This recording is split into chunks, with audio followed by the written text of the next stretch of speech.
Take and seal it for thy courts above. Amen. There shall be showers of blessings. Our next hymn, there shall be showers of blessings. And that's hymn number 195.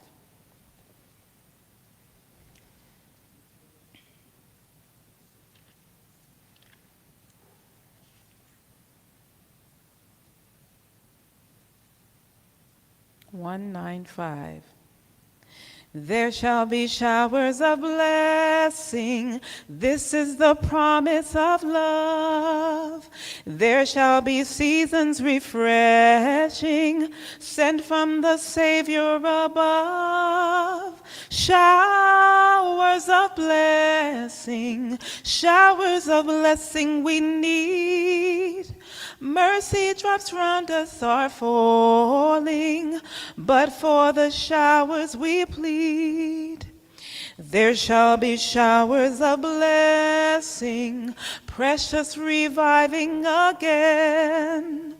Over the hills and the valleys, sound of abundance of rain.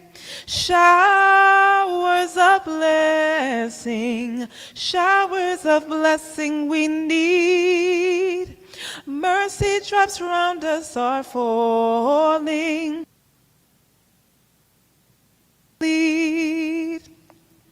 There shall be showers of blessing. Send them upon us, O Lord.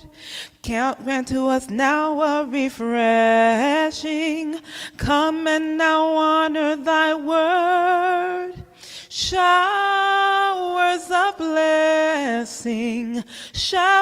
blessings we need. Mercy drops round us are falling, but for the showers we plead. There shall be showers of blessing, oh, that today they might fall. Now as to God we're confessing, now as on Jesus we call. Showers of blessings we need. Mercy drops round us are falling, but for the showers we plead. Amen. All right. Now we'll hear from a word of the Lord through Brother Mamon Wilson. Amen.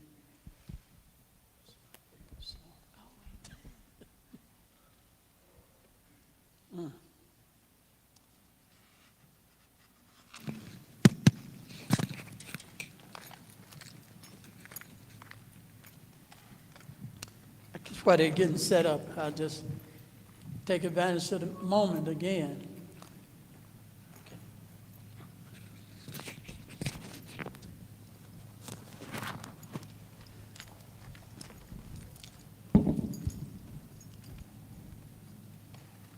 Okay. I was just talking to the brother about some past experiences. I worked with C.D. Brooks in his very first Breath of Life crusade, the very first one he did. I'll never forget it. By me being an artist, I was in an auditorium and I sketched him and I painted his portrait and I gave it to him. And then from there I got to know him. I told him I was a medical missionary, so I worked with him in a crusade. Also I worked with Joe Cruz. Y'all ever heard of Joe Cruz? Yeah, I was the last person to work with Joe Cruz. He had a massive heart attack. We was doing a crusade out in Los Angeles. I went ahead of him out to Los Angeles to do a crusade. He had a massive heart attack that Friday, and I had to finish the crusade for 2 weeks out there. You ever heard of Ella Mosley? Ella Mosley, his wife, was patients of mine. Ella Cleveland was a patient, his brother. was patients of mine. I cherish those. I get a chance to meet those old pioneers, man, and it's been a blessing. Ella Ward, I could just go on. How good God has been to allow me to work with all these different people. When you're going to play the audio, right? I'm going to put this mic so this we can play and this we can play. Okay. So this mic is going to be on. Put the mic. Shut the cover. Be right back. Yeah, right there. So this one is going to pick up the audio from this device. Okay.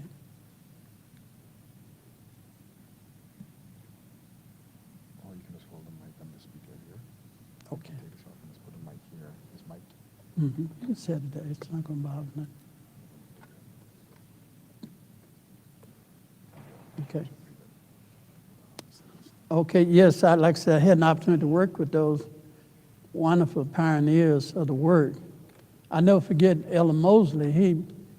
We had a wonderful experience. I was a troublemaker when I was young. I probably still is. But I was a troublemaker, I'm telling you. I had a lot of zeal for the word. And I gave him a lot of headaches, a lot of headaches. I never forget, him and Elder Cleveland, a lot of trouble, because I had a zeal for the church, but I didn't see the church doing what it's supposed to be doing, so I fought against it. And Elder Cleveland helped me out with that, and we've got to be very dear friends from that. We really did.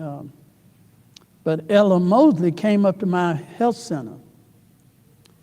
He thought he was going to Andre Wilson in Nashville, Tennessee. Somebody told him, you had a health problem, you need to go to the Wilsons. Well, there was two Wilsons in Tennessee, Andre Wilson and Mamon Wilson. He wasn't about to go to Mamon Wilson because he knew I was just a little young knucklehead. But the person was talking about me, he thought he was talking about Andre Wilson. I'm going to tell you how God worked. So they came up on a Friday evening, late, pulled in my driveway. I went out to greet him. He said, what you doing here? I said, I live here. He said, where's Andre Wilson? I said, Andre Wilson live about 200 miles northeast of here. I said, but you're welcome to get out and come in. And he didn't want to come in, but his dear sweet wife, she talked him into coming in. He spent the weekend with me, and we developed a wonderful relationship. He told me, he said, Brother Wilson, I missed my calling. I should have been a medical missionary. I'll never forget that man. What a wonderful experience. But anyway, I'm going to share some things with you here today. It may be a little graphic, okay? So if you don't want to look at it, please let me know. If it's too graphic, stop me. And I'll switch to something else. I'll tone it down, because I tone based on the people. But y'all been asking me some tough questions here today. And that means that you want to get some meat. Are you sure you want some meat? All right. Now, I ain't going to give you no tough meat, but I'm going to give you something to chew on, all right? Curing the incurables. Particularly, we're looking at different types of breast cancer. Invasive ductal carcinoma is one. That's my address if you need to contact me and talk to one of my staff here. You can give us a call or you can email us. Our ministry is Centurion Bible School of Health. My late wife, Darunda Wilson, was a medical missionary physician, and so she passed away with an aneurysm and instant death. And but she trained my son from the womb to be a medical missionary before she left. And so he is He's my right hand. I don't go nowhere without him. I couldn't make it without him. But he's ready now to go on his own. He's doing well in the work. I did what God told me to do. I put it in him, and he's going to do a lot more than I ever had an opportunity to do. Because I have a lot more garbage I was carrying around. Y'all don't understand that. But God did some cleanup on me. Anyway, all these are powerful in their efficiency. And the patient who obtained a knowledge of how to eat and dress healthfully may live for comfort, for peace, and for health, and will not be prevailed upon to put to his lips drugs which, in place of helping nature, paralyze her power. If the sick and suffering would do only as well as they know in regard to living out the principles of health reform, perseverely, they will, in 9 cases out of 10, recover from their ailments. So the Lord's servant is saying that if you will follow God's prescription, 90% will recover. That's why when I meet people and they say, well, can you help me? I said, you got a 90% chance. And that's pretty good. You know, chemotherapy got a 3 to 5% chance. God got a 90% chance. And that's fantastic. So, but you got to do what he said. And the biggest hindrance is God's people appetite. And a lot of so-called vegetarian and vegans, plant-based eaters, they're no longer meat eaters, but they're sweet eaters. And this may be more deadly than meat. I know it's hard to think that sweets have a more destructive effect on the body than animal meat. And it's because sweet, in a large sense, lay the foundation and regeneration of disease, in particular with breast cancer and colon cancer. When you eat a lot of sweets, I'm not just talking about eating sugar, but I'm talking about starches. I'm talking about fats. You see, fats is not, you don't pretty much associate fats with sweets, but fat is a form of sweet because your body converts grease to glycerin, and glycerin is sweeter than sugar. And what actually takes place when you eat sweets, your body automatically produce insulin from the pancreas. And the more sweets you eat, the more insulin you're going to produce. In other words, we have just got through eating our meal, and everyone in here now is a diabetic. Everyone sitting in here is a diabetic for a little bit. Your body is already making compensations. It's already beginning to pump out insulin to bring down your blood sugar level. Are you with me? So 3 to 5 hours, you will no longer be hyperglycemic, but you probably be heading toward low hypoglycemic. And that's when you're going to feel like it's time to eat again because your blood sugar has gone down. All right? So, but the problem I'm bringing out is that when you eat these high glycemic foods, it makes your body produce more insulin. The insulin is a growth hormone. And you may not understand what I'm talking about. It's a growth hormone. Sugar do not cause cancer. It don't. I know that people have been telling you that, but it's a scientific fact. Sugar do not cause cancer. What sugar does, sugar causes production of insulin, which is a growth hormone, which can cause cancer to proliferate and grow. So they work in partnerships together. Because if you didn't eat too much sugar, you wouldn't produce too much insulin. You see, when you eat too much sugar, you become insulin resistant. And when you become insulin resistant, that sugar remains in your bloodstream. And the longer it remains in your bloodstream, the higher and the more amount of insulin you're going to produce, which is a growth hormone. And that means if you have cancer, that sugar will cause that insulin to feed those cells, and they will grow. If you got prostate cancer, you got breast cancer, you got ovarian cancer, please try to understand what I'm talking about. Those little sweets and high glycemic foods is your most deadliest enemy you can put in your body. And so we need to look at foods. We need to look at how to bring down our blood sugar level. Focus on low glycemic foods.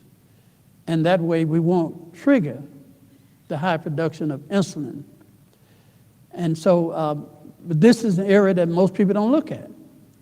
Because most people look at, I can eat mangoes and bananas and grapes.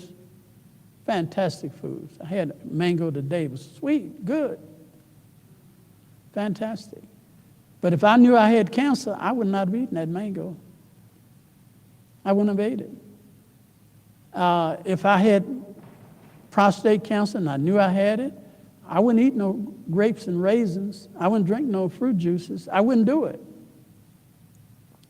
I'd have been satisfied eating me a salad. All right? Low glycemic. I wouldn't be eating that rice and those potatoes.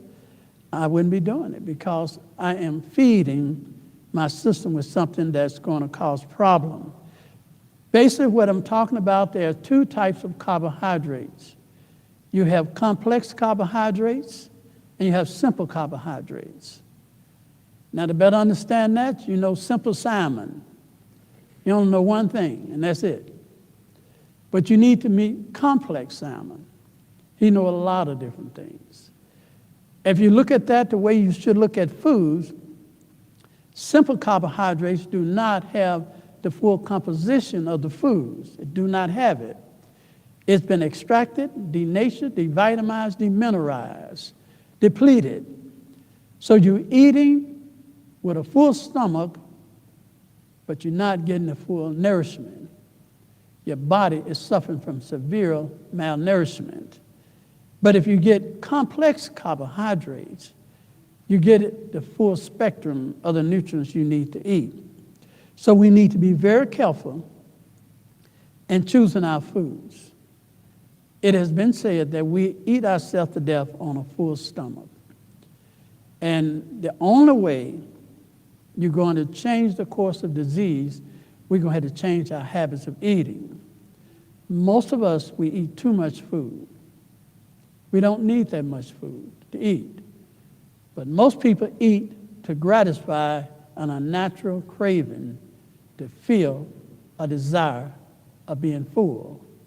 I read that when we sit down to eat, the feeling we sit down with is the feeling we should get up with.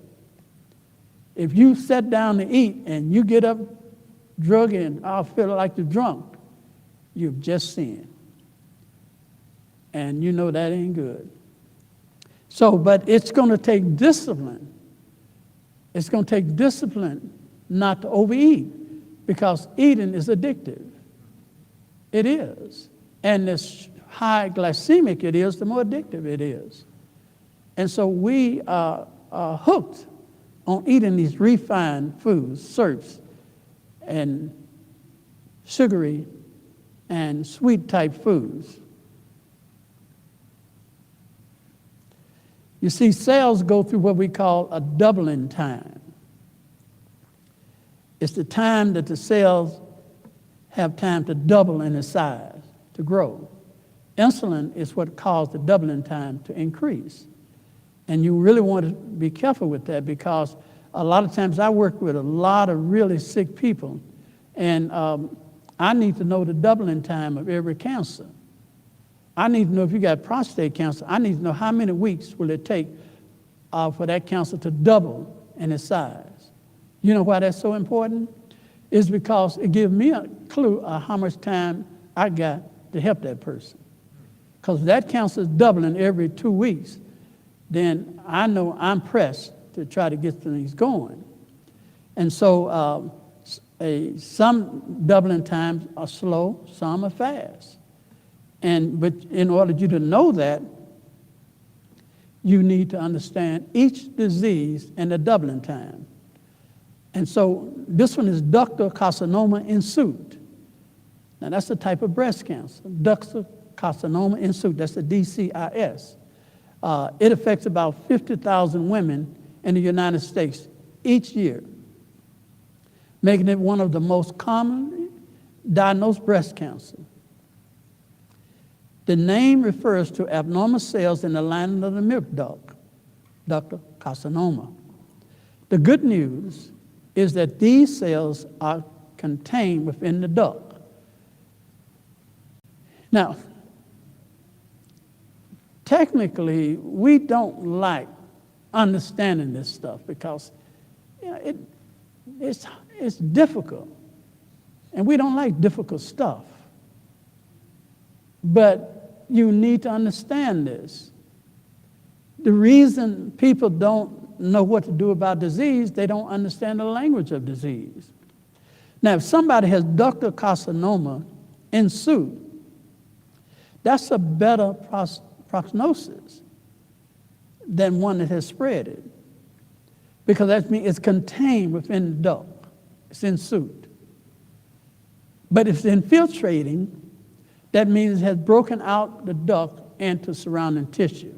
Much more harder to deal with. So if a doctor said, well, look, we need to go in and we need to do surgery or whatever it is, or give you chemo, and he said, well, doctor, what type of cancer? It's in suit. Well, then that means it haven't spread it. No, it haven't. But once it has spread it, and it's invasive ductal carcinoma, it's with surgery make the condition any better. Would a biopsy make it any better? Because it's gone beyond the localized area. They can go in and remove that tumor from that local area, but it's too late. And what he's doing, he's going and removing the localized mass to give you a little more time, not to save your life, because he already given up on that. And that's a given. It is to give you a little more time. So the program that we should offer people should be based on the condition that people have. And to understand that, we need to understand the types. Now here it is, invasive ductal carcinoma. It's cancer that happens when abnormal cells growing in the lining of the milk duct change and invade breast tissue beyond the wall of the duct. It's infiltrating. So if it's grown, here you can look at the graph right here. You see, it has what? Moved. And it's gone beyond the duct into the surrounding breast tissue. But there are degrees in that. You have local metastasis, and you got extensive metastasis. Local metastasis means that the local lymph nodes has been invaded. And so, but once it has spread it beyond the local area into distant organs, then that's really invasive, and that's a much more serious condition. And that will entail a different way of working with it. So we need to understand the whole anatomy of the organ that we're working with. Because when you check your breast area, certain times a month, the breast is going to feel lumpy. Certain times a month, it won't feel lumpy. So when you check at the wrong time and you feel a lump, you say, oh, I got something bad going on. May not be nothing bad.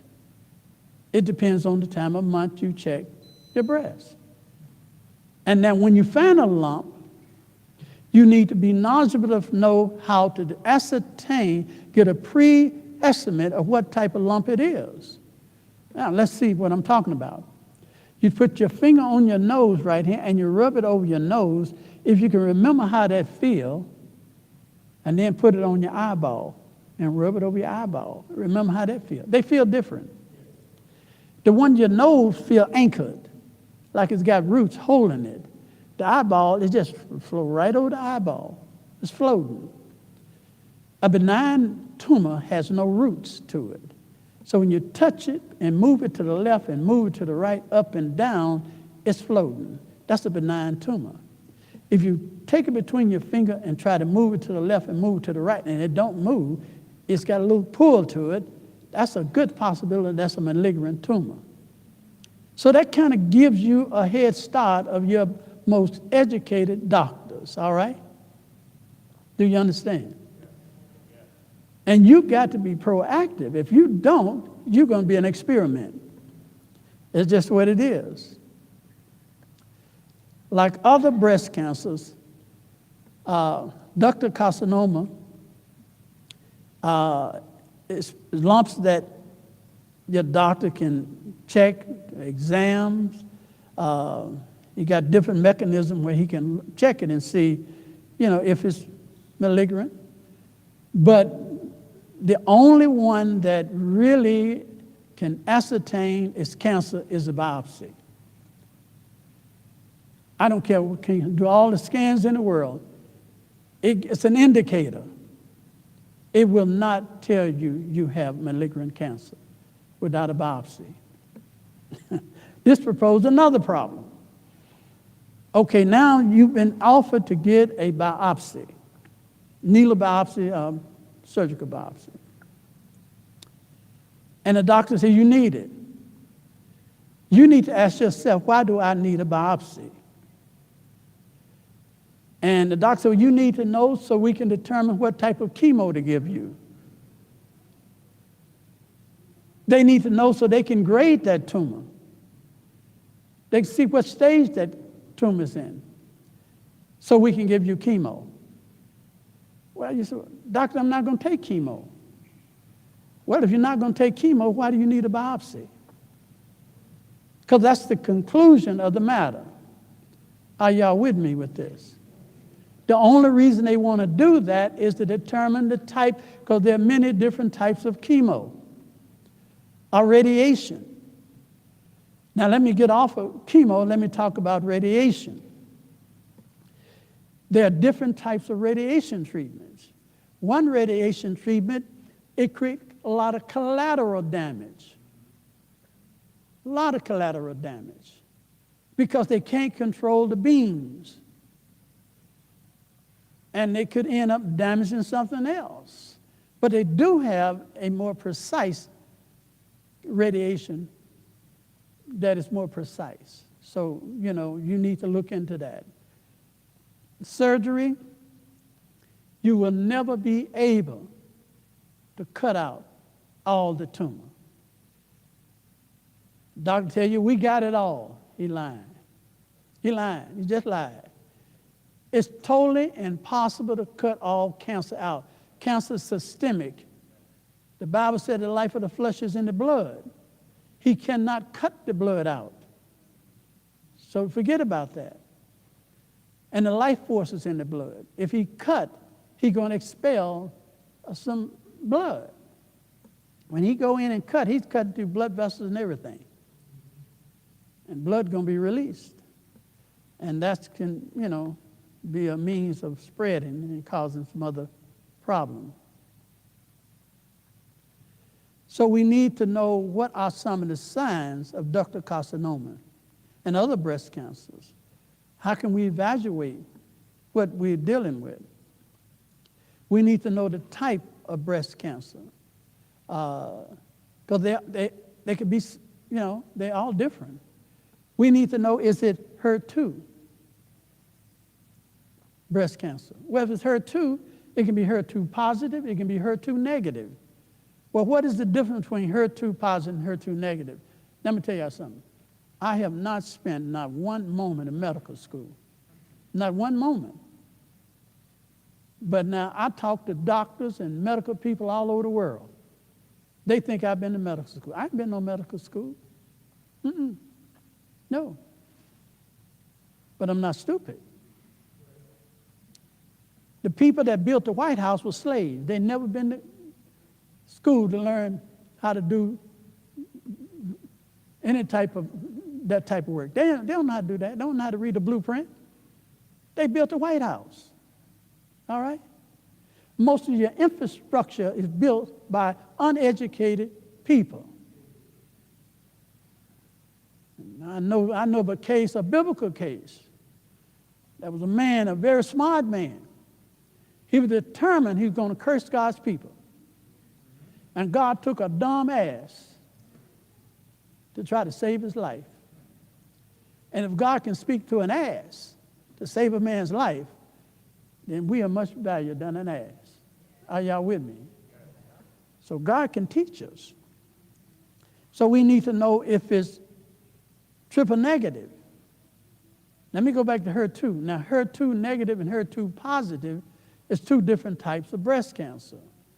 You see, HER2 negative is worse than HER2 positive. Don't let the positive and negative trip you. That happens sometimes, you know. People say, well, if it's positive, oh, that's bad. No, it's bad, but it ain't bad as negative. You see, if it's positive, it has receptacles. Those receptacles can be blocked and stop the progression of the cancer. If it's HER2 negative, it do not have any receptacles. So they do not have a drug that can stop it. They can give you tamoxifen and other estrogen inhibiting and HER2 inhibiting drugs that can stop it if it's HER2 positive. But HER2 negative don't exist, making it much more difficult to deal with. If it's estrogen positive, that means that it has receptacles that need estrogen to grow. So that means that if I can block those estrogen receptacles, I can stop the progression of the cancer. I hope y'all follow me.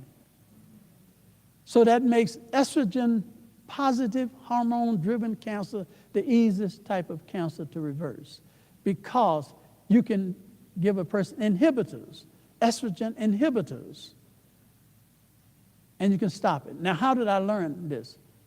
The Bible said, if you want to know something, ask the beast, he shall teach thee. Now, what was God talking about? What is a beast? It's a nation run by men, right? And so if you want to know something, ask the smart people of this world. And the smartest people are the doctors and scientists. And so that's what I do. I go ask them. I study all their lab work. You don't supposed to understand that. I study everything they do. I'll tell you what they're doing at Duke University. In the lab, they figure out how to reverse HER2 positive breast cancer. I'm going to tell you how they did it. They went and took a little common fig. Oh, yeah. Fig. Now, the Bible said that if God's people want to do it, the stones are going to cry out. You see, those people that don't know God, they're following principles that God's people should follow. They taking the very attributes that God has given us, and we overlooking it. God said, take a lump of figs, and he shall recover. They don't know nothing about what God said. Instinct tell them, let me try a little fig and see what happened. They took a fig, and they made an ointment out of it. Then they took a UV light, and they spread the ointment over the breast or the tumor, and they shot a UV light through that ointment on the tumor, and it blocked the HER2 protein. They found that in the in the fig, there's an element called solanine. Solanine is found in many other vegetables too, because God said the life of the flesh is in the blood, and God said, I've given you the leaves of the tree for the healing of the nation. God put it in those foods, and they found it. You know what Ellen White said? She said, there's healing properties in the pine and the fir and the cedar tree. She said, don't be in a haste to cut it down. So God's people said, well, I know what Ellen White said about the pine tree. It smells so good. I just smell it. While we get our nose smelling, unbelievers, they tapping the root, extracting the bark, distilling the leaves, and guess what they came up with? Maritime pine extract. That's right. Piscinogenol. We still smell it. It's good to smell the pine, but it sure helps if we've learned to explore the properties in it, all right? And so that's with everything else. And that, God told us the fig would do it, but we stopped short of it. And so with triple negative, the reason it said triple negative is this. It's triple negative to estrogen. It's triple negative to progesterone. It's triple negative to HER2. 3 negatives. It's triple negative. How are you going to work with that?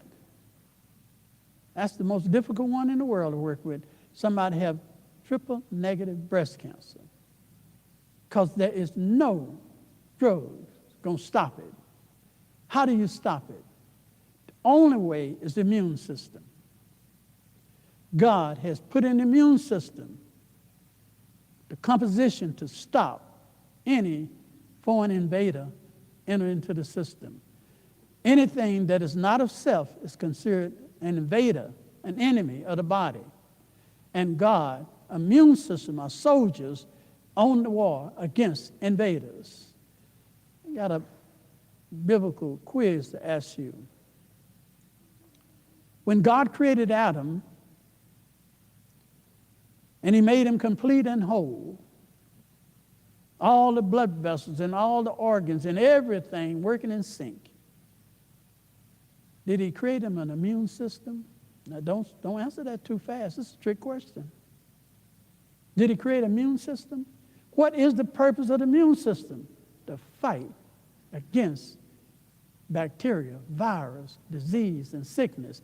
There was none of that when God created Adam. There was no bacteria, no virus, no disease, no sickness. What did God create? An immune system? Yes, he did. He created them whole and fit. But there was no need for an immune system. But God held it in store just in case he would need it. That's the way God did with the law. He did the same thing with the law of God. When God gave man, God did not give him the 10th commandment written on stones. Didn't need it. But it was written in his heart. And if he happened to need the law, the Bible said that the law was not given to a righteous man, but a wicked man. So God did not give Adam the law. All you Adventists got big problems with that, but the scripture said that in the book of Timothy. The law was given to an ungodly man. I don't hear no amen. That's what the Bible said now. If y'all want me to go and read it, we can read it now. And it was to deal with the covetous, the homemonger, the liar, the adulterer. It was to deal with all that. To teach him the very attributes of God. Adam and Eve already had the attributes of God. They knew the character of God. They was at one with God. They didn't need no law to tell them to love God, because love fulfills the law. They didn't need no law to tell them to keep the Sabbath, because they loved God and automatically kept the Sabbath. Love fulfills the law. Y'all not with me with this. You see, the Church of Christ try to beat us up on this, but they don't understand one thing. You see, at Mount Sinai, God gave them the 10th commandment. Why did he do that?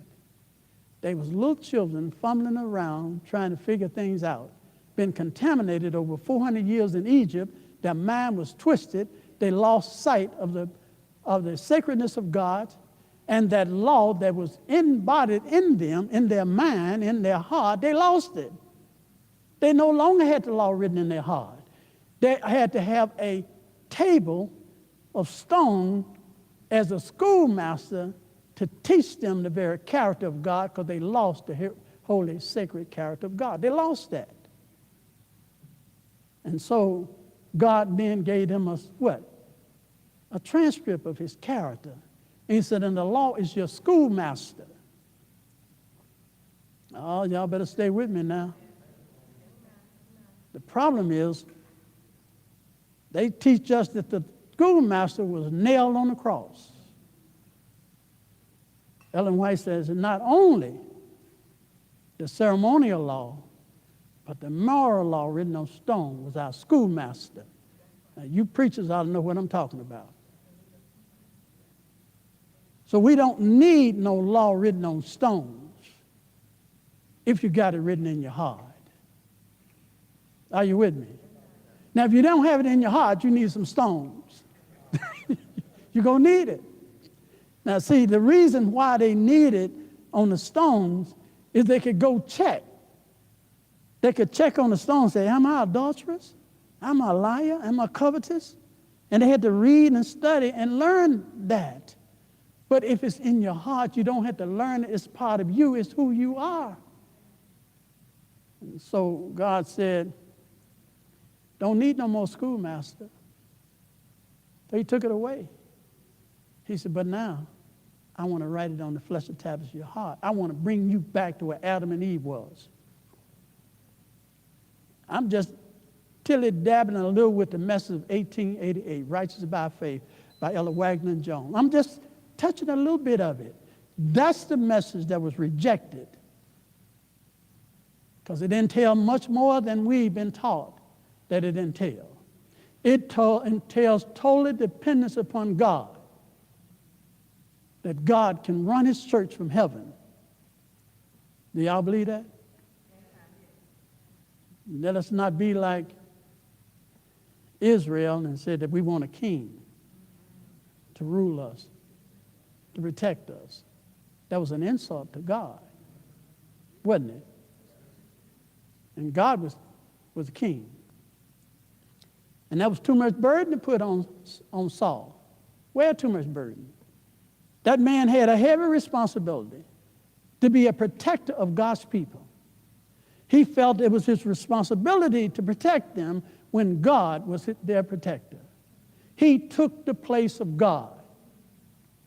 And he didn't stop there. When Samuel did not show up, what happened? He took the priesthood. And when he took the priesthood, he became priest and king. And I believe that's Jesus' title. Took it. And Christ became unemployed.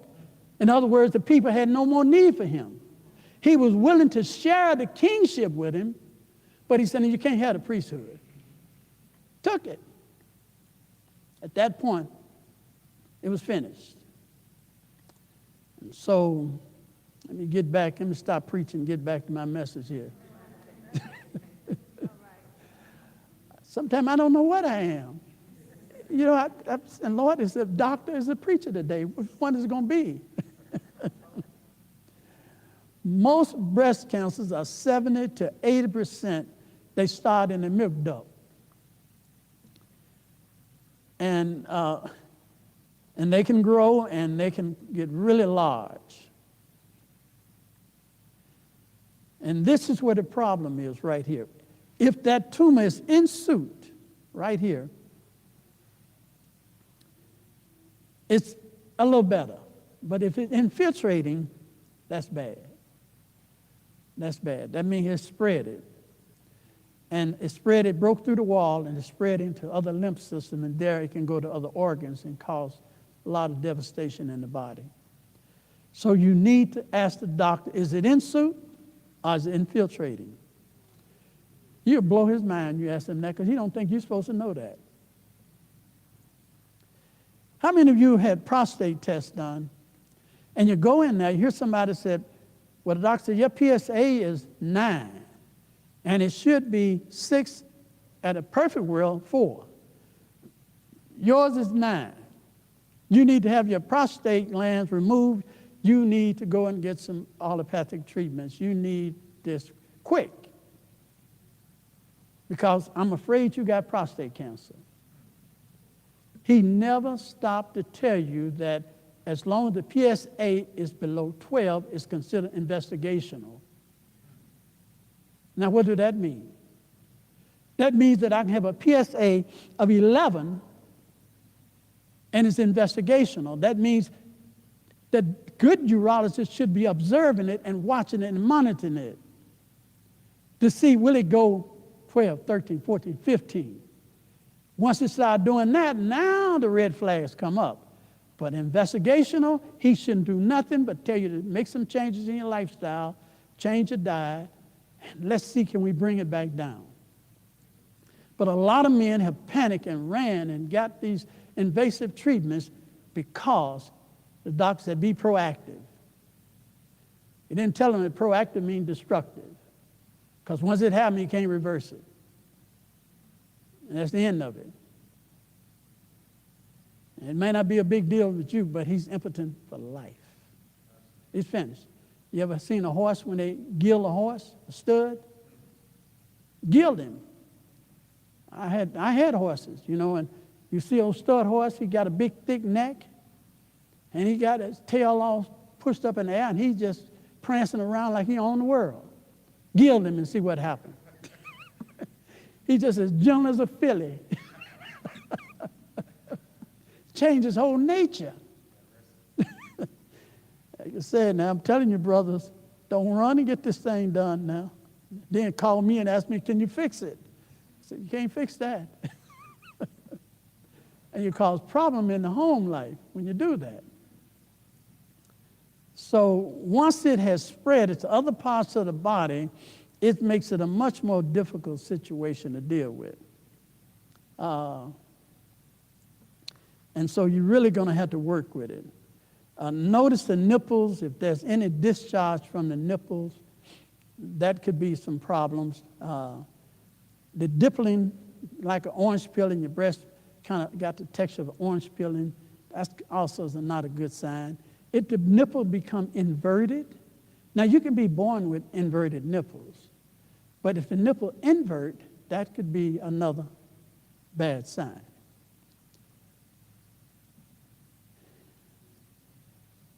So, and like I said, I'm just going to skip through this. I'm not going to try to bore you out with all this because there's a lot to this. If you notice milk coming from your breast and you're postmenopausal, and you say, well, what am I doing lactating? Well, you may have a pituitary tumor. All right? Pituitary in your brain. If you have a pituitary tumor, it can actually make you lactate, produce breast milk. And you're finished, but you produce breast milk. You know, in the old days, some of our dear brothers and sisters that didn't want to nurse their own babies, they went to the black slaves and got them what they call a wet nurse. Now, the wet nurse was somebody that had a pituitary tumor that could nurse every day forever. They always produce milk because they got a pituitary tumor. Now, men can have a pituitary tumor too. And yes, they can produce a little fluid from the nipple. All right? It can happen. So that's another situation you've got to be able to be on top of it. You need to know is estrogen. I'm going to talk about it first. Estrogen, is it fueling your breast cancer? You young women, you're still in the fertile years of your life. Your older sisters, you're past that. I got something for you too. But let's deal with the young sisters first. Estrogen is a female growth hormone, and it's produced primarily through your ovaries. There are basically 3 different types of estrogen.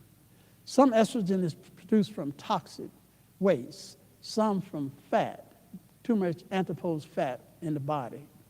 Some is produced from chemicals, petrochemicals, toiletries, and then some is natural, produced from the ovaries and food. A young woman produces a sizable amount of estrogen. That is, prep her for having a baby. And that baby can grow within 9 months if the ratio is good because of estrogen, a very powerful growth hormone. But if she is middle-aged to postmenopausal, she may not have breast cancer from estrogen, she may have it from progesterone. That means that progesterone level is too high. So now you've got to what? Deal with that. So if it is estrogen, you need estrogen inhibitors. One of the best estrogen inhibitors is an herb called passion flower. Passion flower.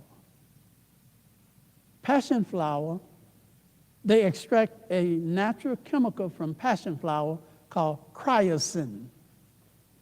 Cryosin. That comes from the passion flower.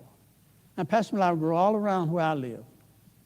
Beautiful, look like lace flower, purple and blues and red, lovely flower.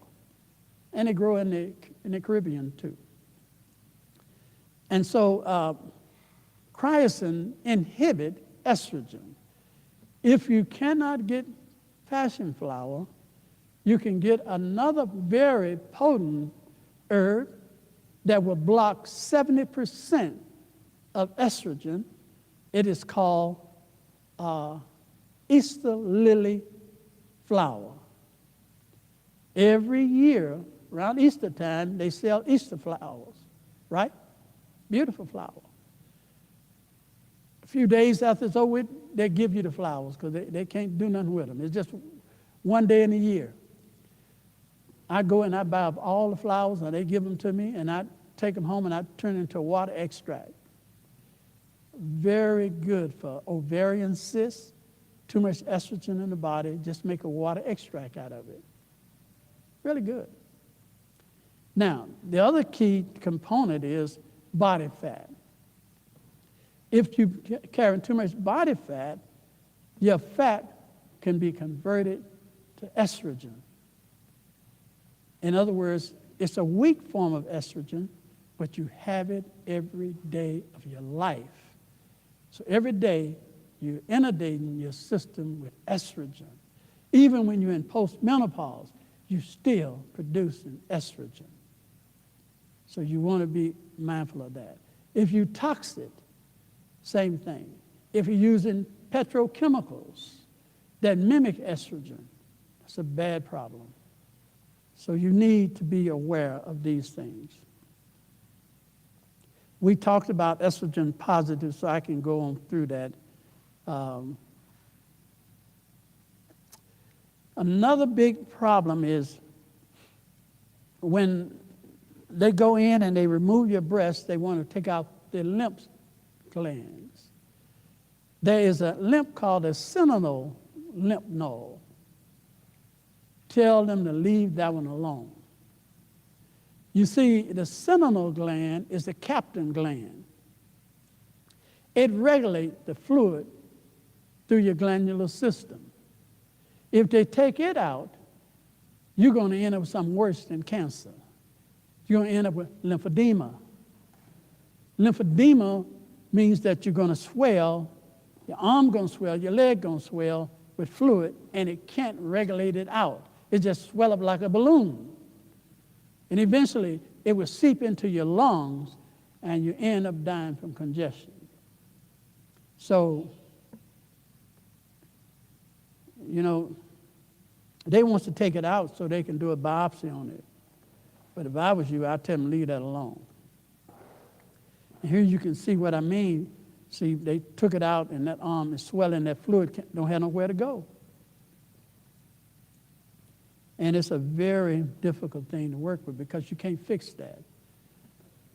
And here you can see it, a lot of lymphedema in the lower extremities, accumulation of lymph fluids, because either lymph is blocked or it's been, removed, and the fluid going to collect somewhere. They can go in and try to remove the lymph. But as long as they don't take the main lymph out, you should be okay. See, the most deceptive thing about it, having your lymph removed, it takes 2 to 3 years before you have a problem. So when they first take it out, I said, well, doctor, that worked. Hey, I'm all right. They took all my lymphs out, and I ain't swelling. 2 or 3 years later, it happens. That's the same thing when they give you chemo. You get chemo, and they say, we got it all. And you say, wow, they got it all. 6 months later, I'm afraid it's back with vengeance. But if you got it all, how'd it come back like that? We got to stop and do some thinking. We better talk with the Lord. You better talk with God before you do anything. So you need to know how big is the tumor. And then some of you want to get a mammogram. Now you say, well, this man picking on everything. I'm just trying to prepare you, that's all. Because, see, there ain't many people around here telling you these stuff. So, especially black folks, they take advantage of black people. You know what I mean? Black people are some of the most compliant people when it comes to the medical system. Doctors mess up, they don't never sue them. White folks can blink. If they just slightly mess up, they suing them. Black folks ain't gonna sue nobody. They said, we ain't gonna win anyway.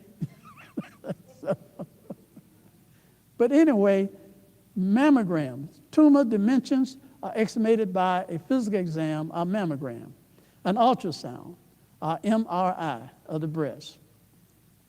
Do mammogram increase your risk of breast cancer? Ask your doctor that. This is from the medical system. Low-dose radiation from annual mammograms screening may increase breast cancer risk in women with genetic predisposition to breast cancer. So in other words, they say if you got a precondition, it may cause it to get worse. Why are you in my office getting a mammogram? We must suspect you got a precondition, that you wouldn't be in here doing this. In other words, he is saying be proactive, just take it anyway. But what if you have a precondition? What if your mother, or sister, aunt, grandmother had breast cancer? Yes.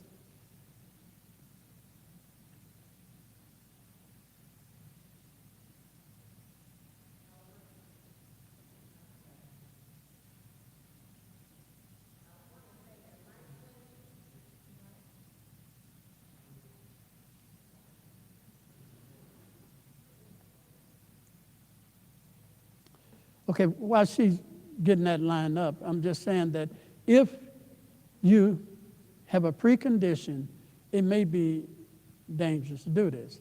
Now, at the same token, every time you go through the airport, you're exposed to the same level of radiation. All right? Every time you live over a power line going over your house, you're exposed to the same amount. So I'm just saying that it's not just the mammograms. But all this adds up. So, but if you know that you're no problem, if you want to get it done. But if you have a lump, there are ways, much safer ways of dealing with it besides doing that. Yes. So, Elder Wilson, I was going to say I'm an identical twin. My twin sister was diagnosed with breast cancer. When she was diagnosed with breast cancer, they immediately took me through all of these different things because she had breast cancer. Now, what was so strange is when she had her breast cancer and had her first breast removed, the very next day, we're identical twins, it was strange, the pain was weird. I ended up having a total hysterectomy the next day.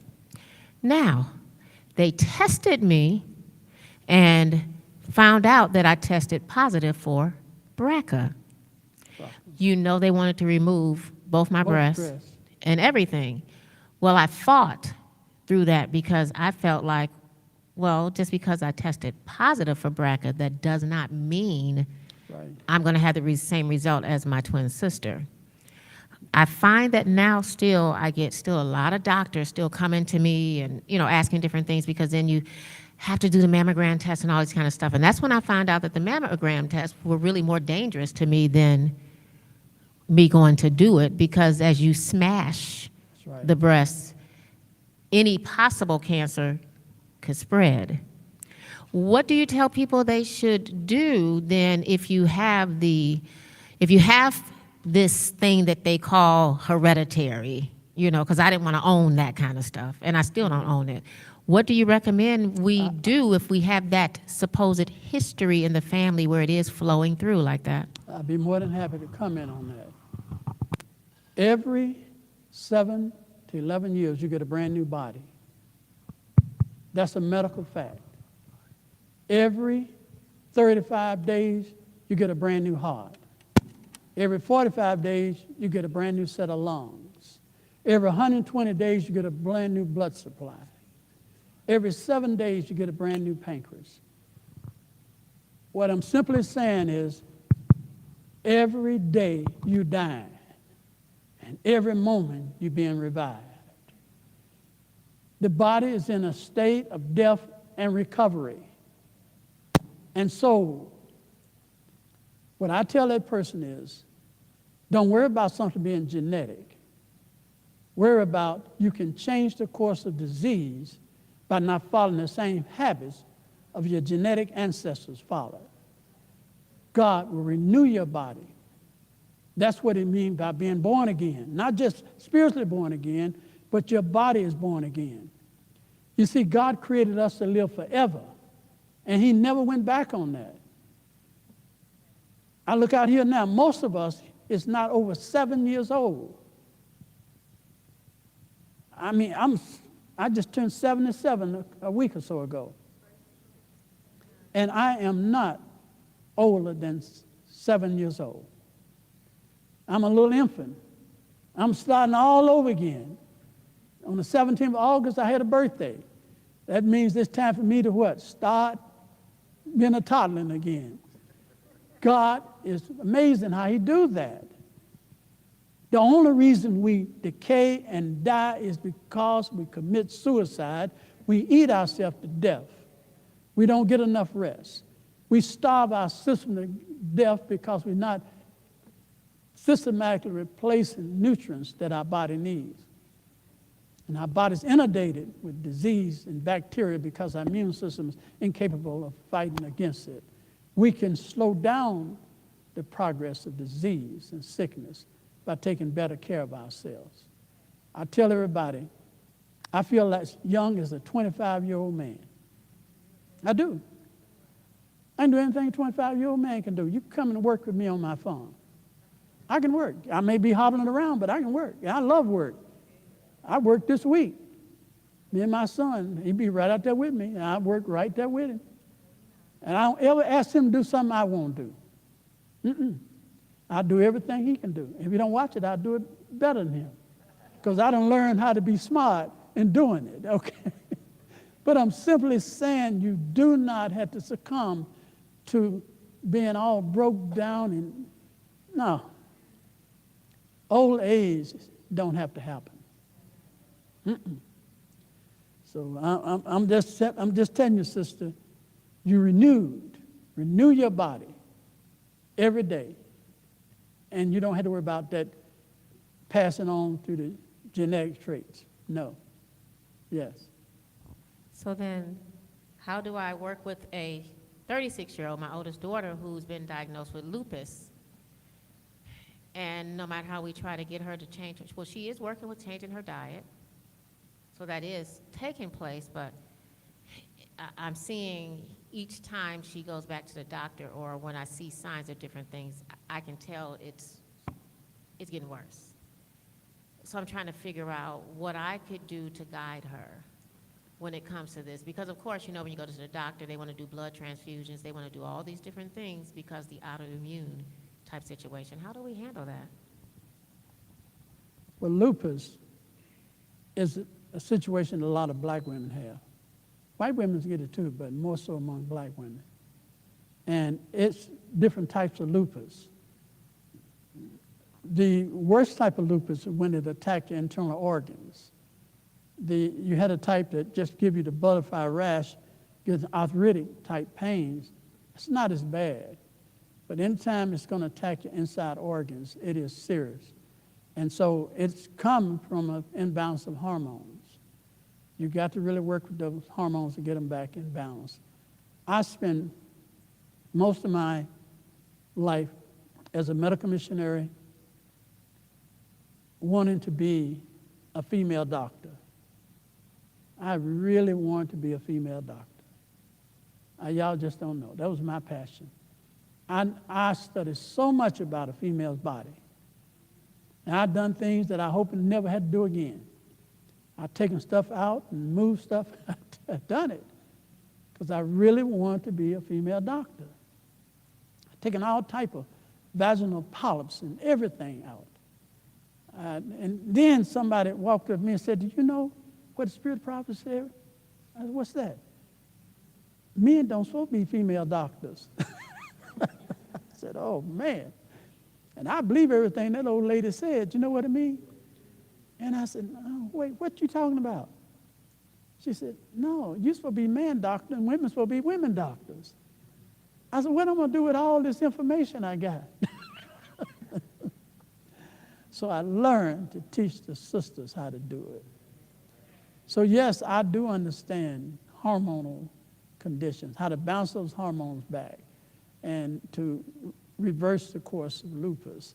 But it's a serious problem, and it's one they don't need to play with. They got to stay on top of it because it'll get away from you. There are different stages, and if you need any help with it, just contact me. You know, we can get you a protocol, and if you want a treatment kit, we can put together a treatment kit. There are different stages of cancer from 0 to 4. And it'd be good to know what stage it is. That kind of give you an idea of, you know, how large it's growing and what type it is. So if you're in a stage from 0 to 1 may be down to less than 1 centimeter. A stage from 1 to 2 could be 2 or more centimeters. And then it can go 3 centimeters, 4 centimeters. And quite naturally, the larger you get, the more destructive power it would have. So those things are nice to know. And you can monitor those because if it's 2 centimeters, and you know the stage, you know how long it takes that cancer to double. And if the doubling time is 60 days, after 60 days, you get checked, and you need to see if it's down to 1 centimeter, you know your program is working.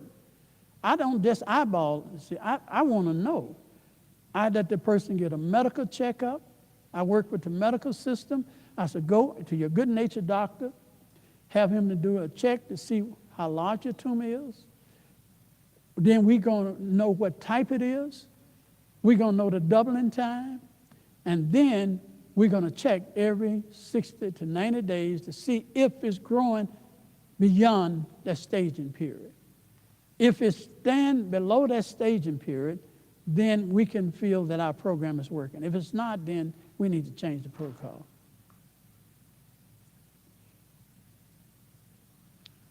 So I talked a little about estrol, estradiol, estrone. I will talk a little about this. This may clear up a little confusion. People are afraid of soy. Does soy cause breast cancer? Well, the problem is soy also inhibits breast cancer. And soy do cause breast cancer. And soy stop breast cancer. You see the confusion, right? Asian people that eat soy have the lowest level of breast cancer. People in America and the western part of the world eat soy have the highest level of breast cancer. So something wrong. So what is it? When people in Asia eat soy, they mostly eat it with a stir fry or with other vegetables. They don't make a tofu sandwich. Okay? They don't. You see, they're going to have it chopped up with some different vegetables and rice or whatever it is. But with us, slice of bread, a sandwich. That's the problem. And so if you eat too much soy, soy will definitely cause estrogen to increase. It's an estrogenic food. If men drink 2 glasses of soy milk, eat soy 2 or 3 times a week, he's going to be impotent. At a young man, 30 and 40 years old, he's finished. All right? And I ain't got to spell that out to you, brother. It's over with. Okay. So I'm telling you that estrogen will block your testosterone. It's going to take it down. But if a man has prostate cancer, eat some soy milk, it will lower his PSA level by blocking the free testosterone. It works both ways. What it comes down to is moderation. Moderation and proper food combining. Many times we don't consider food combining. We just eat to satisfy our perverted appetite. That's it. Our only goal in life is to fill up and never empty out. And so we just fill it up and say, I'm fine. But we got to stop and consider the nutrients that we're taking in our body is fulfilling the need of the body's deficiency. So let me, now that I explained that, I can go through this graph that I put together. So now that's soy going into the cells right there. A lot of soy go in. So now when too much soy go in, it opened the receptacles for even more soy. That was soy there, but other soy products can go in now. And also the woman's ovaries making estrogen, her body fat making estrogen, toxin level making estrogen. They're all inundating the cells now because too much soy was consumed. And what happened? Now you got too much soy, and that stimulates a growth factor. Now let's go back and look at another way. That's the bad part of it. Let's look at the good part of it. Soy, carrots, alfalfa, and most of your vegetables are estrogenic. They are phytoestrogen. I want you to understand what I'm saying. They are phytoestrogen. All these fruits are. Soy is phytoestrogen. Carrots, alfalfa, and vegetables, all phytoestrogen. So they're estrogenic. So if I eat a small amount of soy, it go in, it fulfills the receptacles, and guess what happened to the other soy? It can't get in. It inhibits. It stops the incoming estrogen, and it serves as an estrogen inhibitor. Do we understand that? So a small amount of soy works as an inhibitor. Too much can cause, too much soy to flood the system. It can cause a lot of growth factors to take place. And this is really what it is here. You see these cells here to the left right here? That's a normal cell right there. You see the little arms right there? They're like little mouths. Those are receptacles. They saying, feed me estrogen, feed me estrogen, feed me estrogen. Well, if you give a small amount of estrogen, those mouths will shut their mouth up. They'll shut up. And they'll close their mouth and they say, we got enough estrogen. And that serves as an estrogen inhibitor. But if I eat too much soy or estrogenic foods, The more I eat, the more receptacles I'm going to grow. Over to my right, you can see over there where it's got a lot of receptacles. The more receptacles, the more estrogen. The more estrogen, the more growth factor. And that's how you end up growing fibroids, polycystic ovaries, estrogenic breast cancer, and so on. It's because you're producing too many receptacles, estrogen receptacles. This is a girl I worked with right here, and she had an estrogenic tumor in the abdominal area. And you see all them tumors sticking out of her side there. And this is a girl I actually worked with right here. She has estrogenic condition, too much estrogen receptacles in her breast area. I'm just going to speed up because my time, I don't want to hold y'all too long. I want to get to a point and I'm going to stop.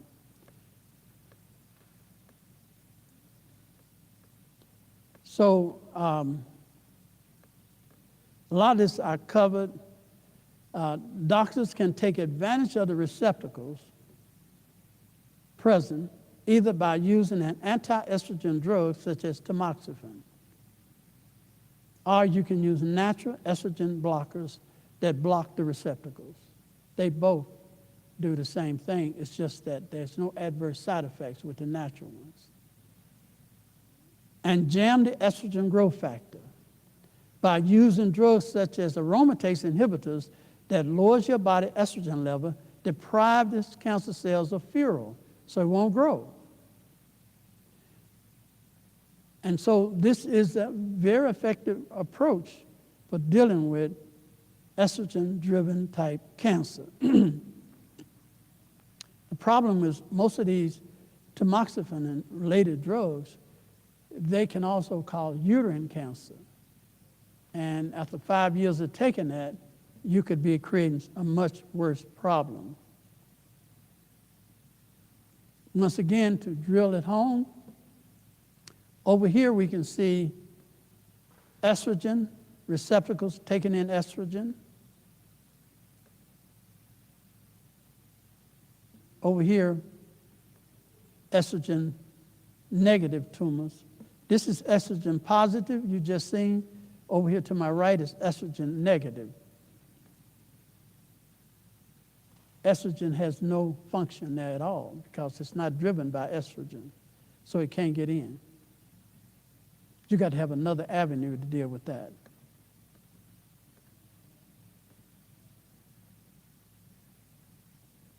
Okay?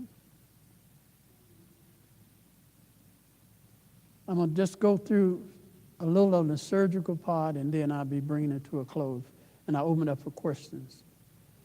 This is actual people that I actually worked with during the years. Most of these people came to me, and they was already in bad shape.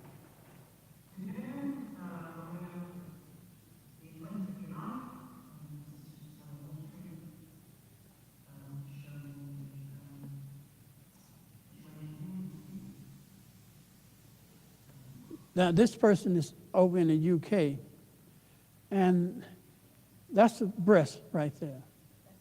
Her breast. And she had been fighting this cancer for years. She should have been dead. The only way this woman is alive by the grace of God. And the treatment they're doing. I taught them how to deal with it. That stuff that you see right there, that's the salve ointment that was put on the breast. And it burned a hole in the breast, and it killed the tumor. It cauterized the blood vessels. The tumor is dead in her breast.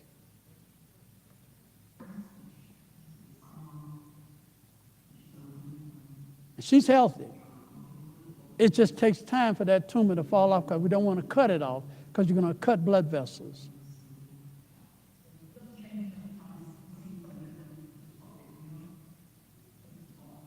Now, if you don't have a stomach, you can't deal with it. But this is my life. This is my life. I mean, you don't ever get used to it. But you have to help. You know, people say, well, I don't know how you do that. What, you going to just let the people die? You're going to try to do something. And I understand. I understand. Not everybody's called to do this type of work. I understand that. I don't know why God called me to do it. I would have rather have been just a lifestyle coach. It'd been much better for me. I probably made more money and be better off. Most people I get have less than 3 months to live. And about 50% of those people make it and about 50 don't. Most of them have already about gone when I see them. But if they give the work a fighting chance, these people can survive. This lady is surviving. It's been, I guess, how long has it been since COVID? Well, she was at my facility back right before COVID.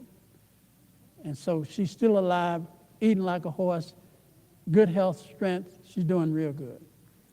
But she's got a lot of caregivers. Her sisters and friends are working on her. And so we taught them how to deal with the ulcers on her chest by using aloe vera, clay, bentonite, honey, and cabbage poultice. And this is another one of her. They send me these videos so I can monitor the progress.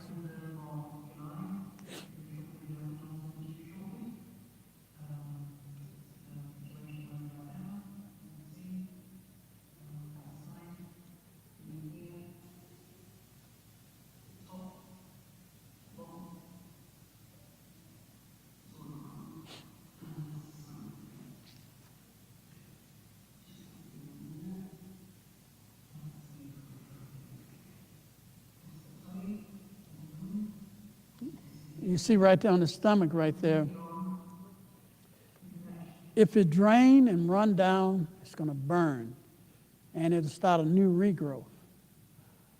So it will, just like a plant, just like a growing. It's got active cancer cells in that necrotic fluid, and it will grow just like you grow a plant, a weed. So you got to kill it too.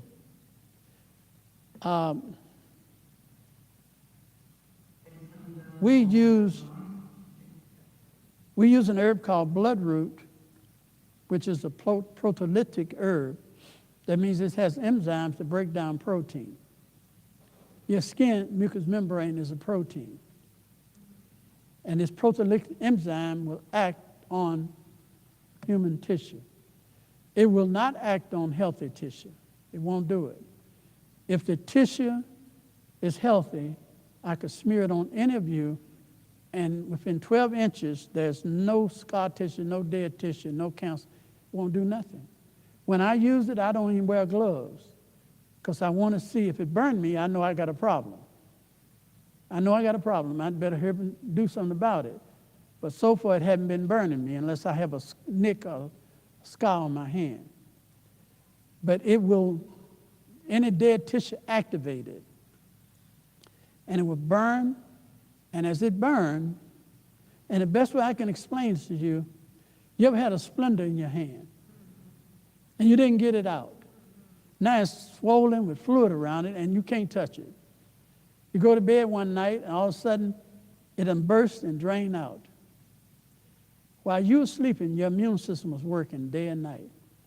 That splinter was so large in comparison to the little tiny white blood cells that it could not remove it. But it's a foreign invader. So what your white blood cells did, it ate up the tissue around the splinter, dissolved it to what we call pus. Now that splinter is like a big old tree floating in a little bubble of fluid. Guess what they do then? They eat a hole through the mucous membrane of the skin, open up that little bubble of fluid, and push the splinter out of your body, and you didn't even know it was working for your benefit. Sure is. Yes.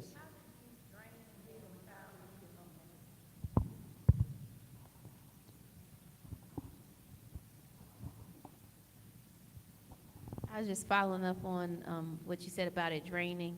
It can't drain or it'll spread. So how did you drain it without it spreading, causing more infection? You had to put a vapor barrier. That's a protected barrier, like a cream. And you can make it out of baking soda. That drainage, necrotic fluid, is acid. So you got to have a pH higher than acidity. Baking soda is one of the highest alkaline substance. So you take coconut oil and baking soda and you make a cream out of it and you apply it over the skin so that when the necrotic acid touch that baking soda, the baking soda neutralizes the acid. Yes. That when you do the blood root, yeah, it'll burn if you got a cut, Yeah, right? So when you put it on that tumor, doesn't it burn her? it does. Very painful. So what very do you painful. give her for the pain? It's a battle. I don't even use this technique anymore unless it's a life-death situation. I have that's another way I torture. do it now, much easier. It was traumatizing me. I've seen them put this on and they just shake. And I said, you want me to take it off? Don't take it off, don't take it off. It's very, and only women can handle it. No men, forget about it. Forget about it. We cannot handle it. I had a man in New York City, big, strong guy. He said, I got a little keloid on my ear, take it off. I was talking like him. I said, no, I ain't messing with that keloid. He said, why not you taking it out these women? I'm a man. I said, you can't handle it. He told me, I know I can. He took a little pinch of it, put it on his ear. He is hollering and crying. I tell you, I said, I ain't fooling with no man with this here. No way. Because I know I can't take it. But women, they can handle it. I don't know how, but I don't like using this Childbirth, anymore. I'm going to share with you a much easier way of dealing with this, less painful. So sometimes we had to really penetrate deep in, and we had to make a drawing salve to draw the tumor close to the surface. And so there's a number of different things we have to do. I'm going to go right on through this here. It's a whole series of this. But this girl is doing really good. It don't look good, but yes. So that's somebody who has breast cancer, correct? That's breast cancer. Okay. So you put it on the breast or something like that, and it draws it out. Yeah, just like here. Let me show you. That's why I put this graph here. This is a graph of what's going on here. These little, let me see, let me back it up a little bit. I'm going to just take these off so you can see. Now, these little red star-looking things is the salve. That's the herbal salve. You put it in different strategical spots around the tumor. You don't cover the whole tumor. If you cover the whole tumor, you're going to take off too big an area.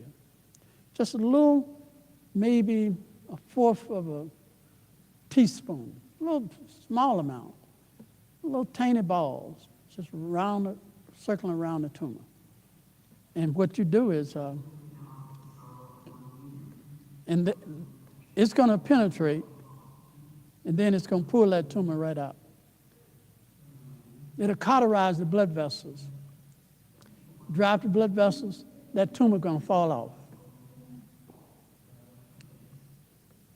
So sometimes we have to, because people have gotten that seminal gland taken out, we have to use compressed sleeves to make them be able to function. I mean, it's not going to cure them, but it give them some relief.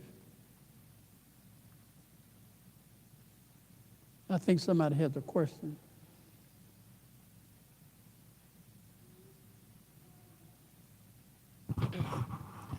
I just wanted to say that it's so amazing the way God made our bodies to heal themselves, and the herbs and everything that he gave, and how they have the knowledge to attack the things that's foreign or poison or deadly in us.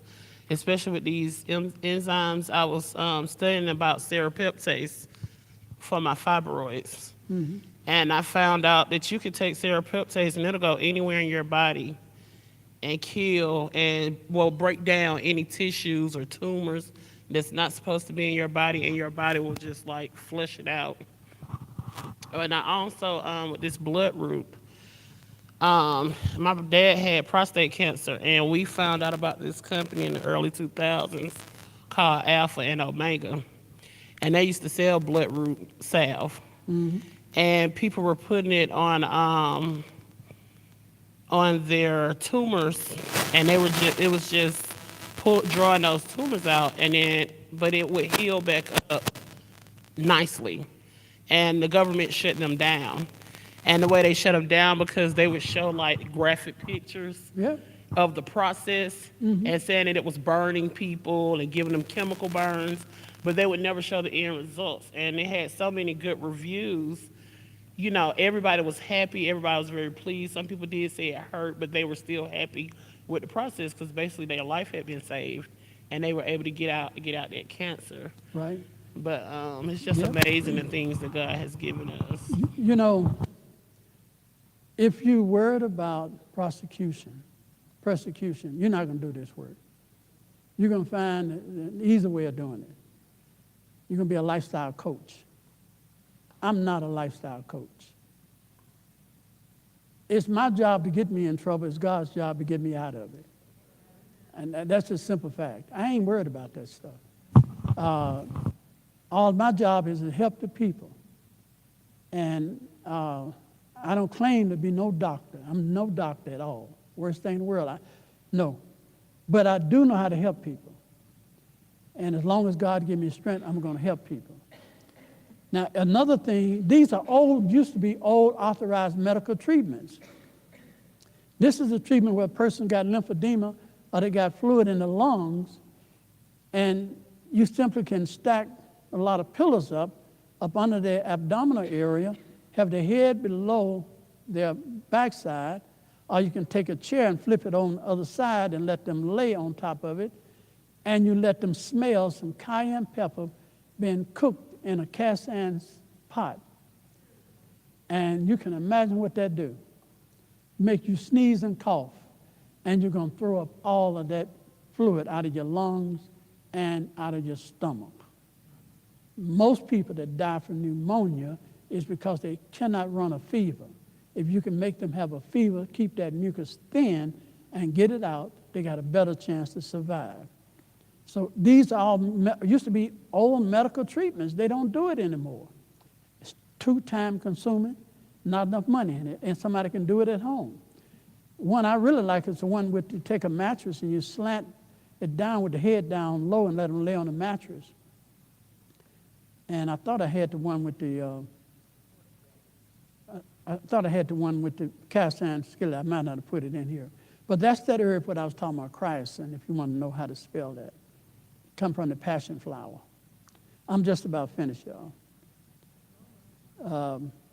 If they do have some congestion in the lungs, then horseradish, manuka honey, eucalyptus, menthol crystals, lemon juice, and cayenne pepper.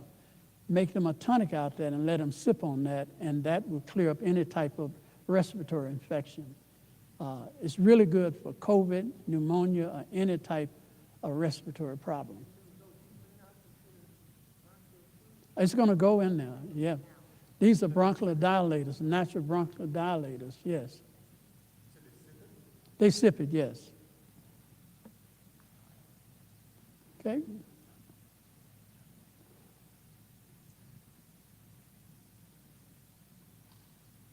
I believe I'm finished there. So I'm going to stop and we can ask some questions here.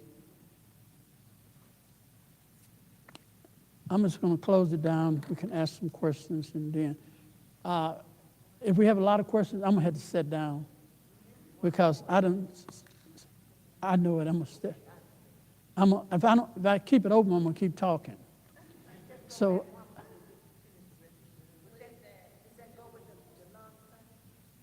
No. Okay, I'm gonna set, because y'all gonna ask me some questions, and I'm good for about an hour and a half standing, then I have to sit down. Okay, any questions?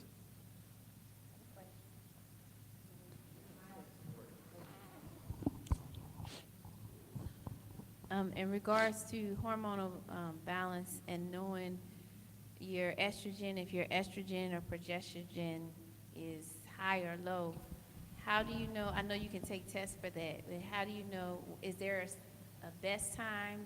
I heard that you're supposed to test for that because I know some doctors say your estrogen and your progesterone, they're up and down all the time. Yeah. So how would you really know what is? Without a hormone panel, you know, you can get a good guess, but a hormone panel would help you with that. I would just get a hormone panel done.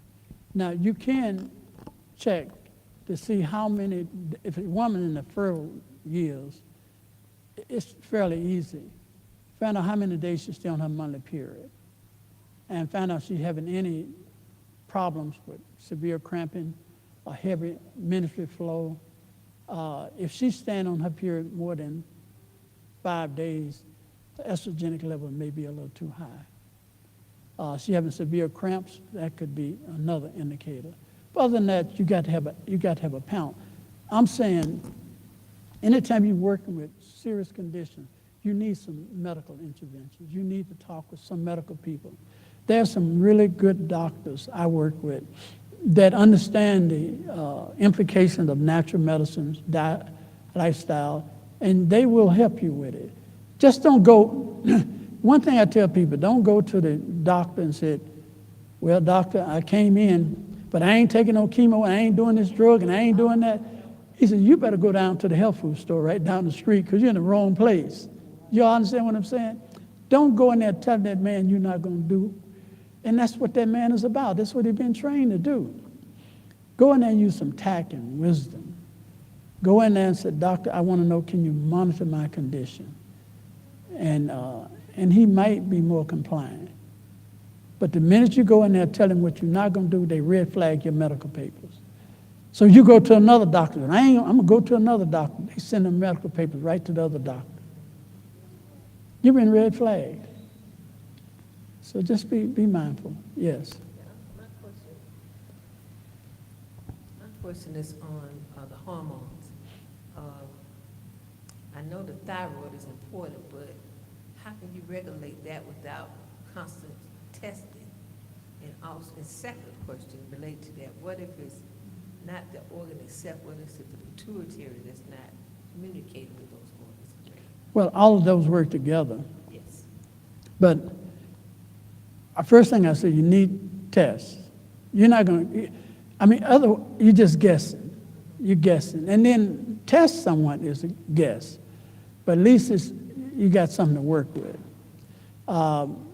There's no, other than, well, with hypothyroid, you can kind of, you can kind of guess with that. There's some visual things you can see. You can look at the eyes and get an indicator. You can look at the throat and get it. You can put your hand on the thyroid and flip it to the left and flick it to the right, and you can click. You hear a clicking sound. That may show a little slack in the thyroid gland. That may give you a slight indication. You may be more sensitive to heat or cold. Those are things that may do it. You may eat vegetables, your cabbage and your broccoli and cauliflower, eat that and you feel worse. That means you're hypothyroid, because hypothyroid cannot eat vegetables, raw vegetables, because it has an enzyme called gaudatin.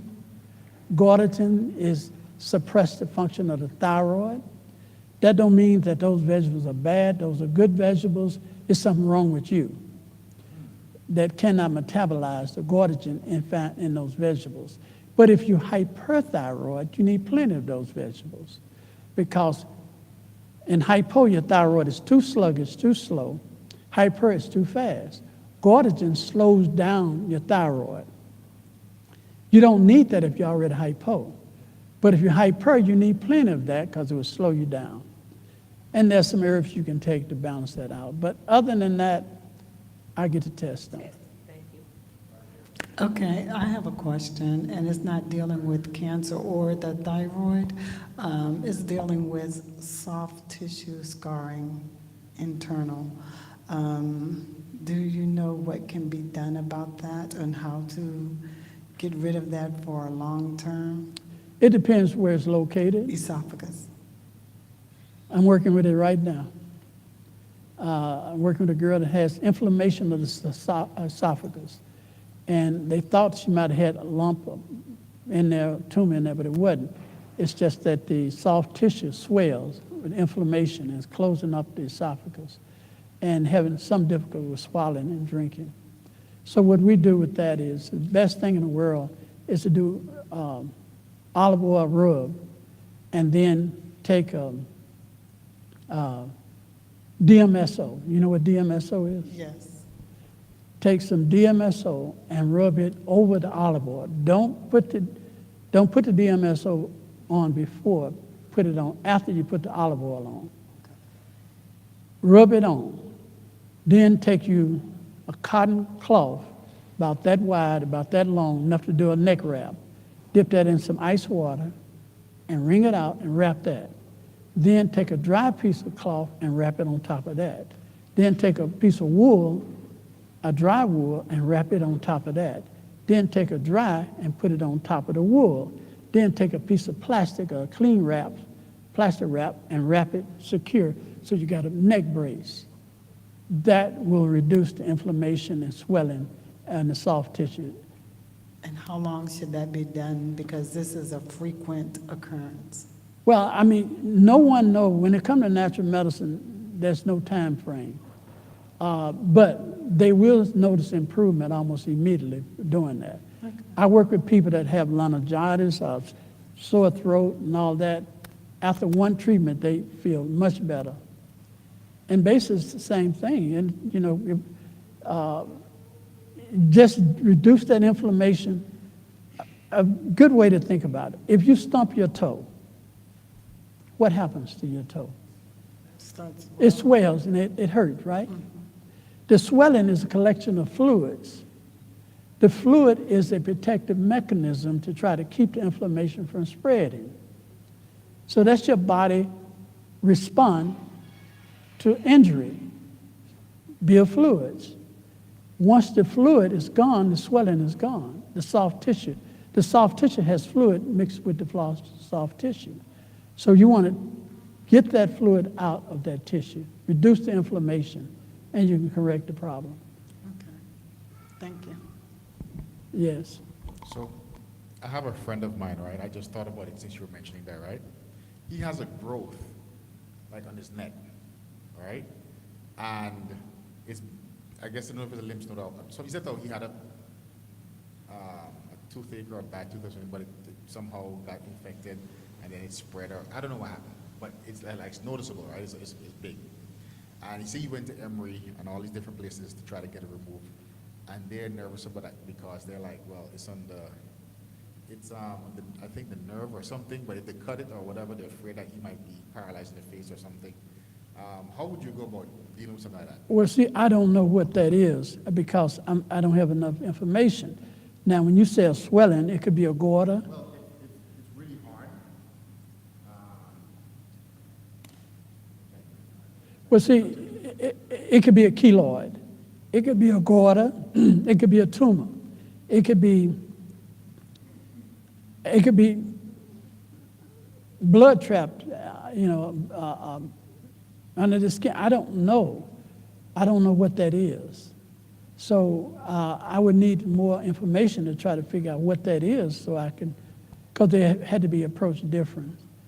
But you say it's hard, and it may have a growth. If it is a growth, then, you would have to break that growth down.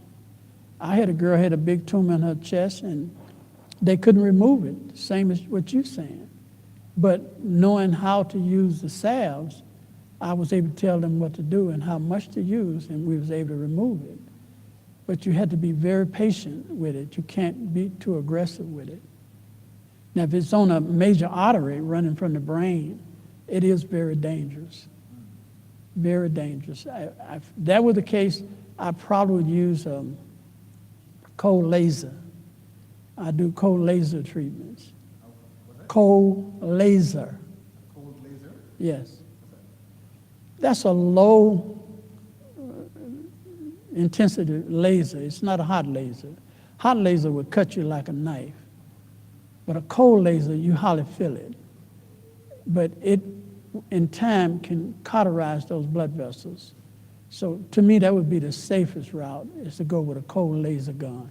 You can buy those guns for about $700 to $1,000, and you just shine the light on it, and it will eventually cauterize the blood vessels. Yes.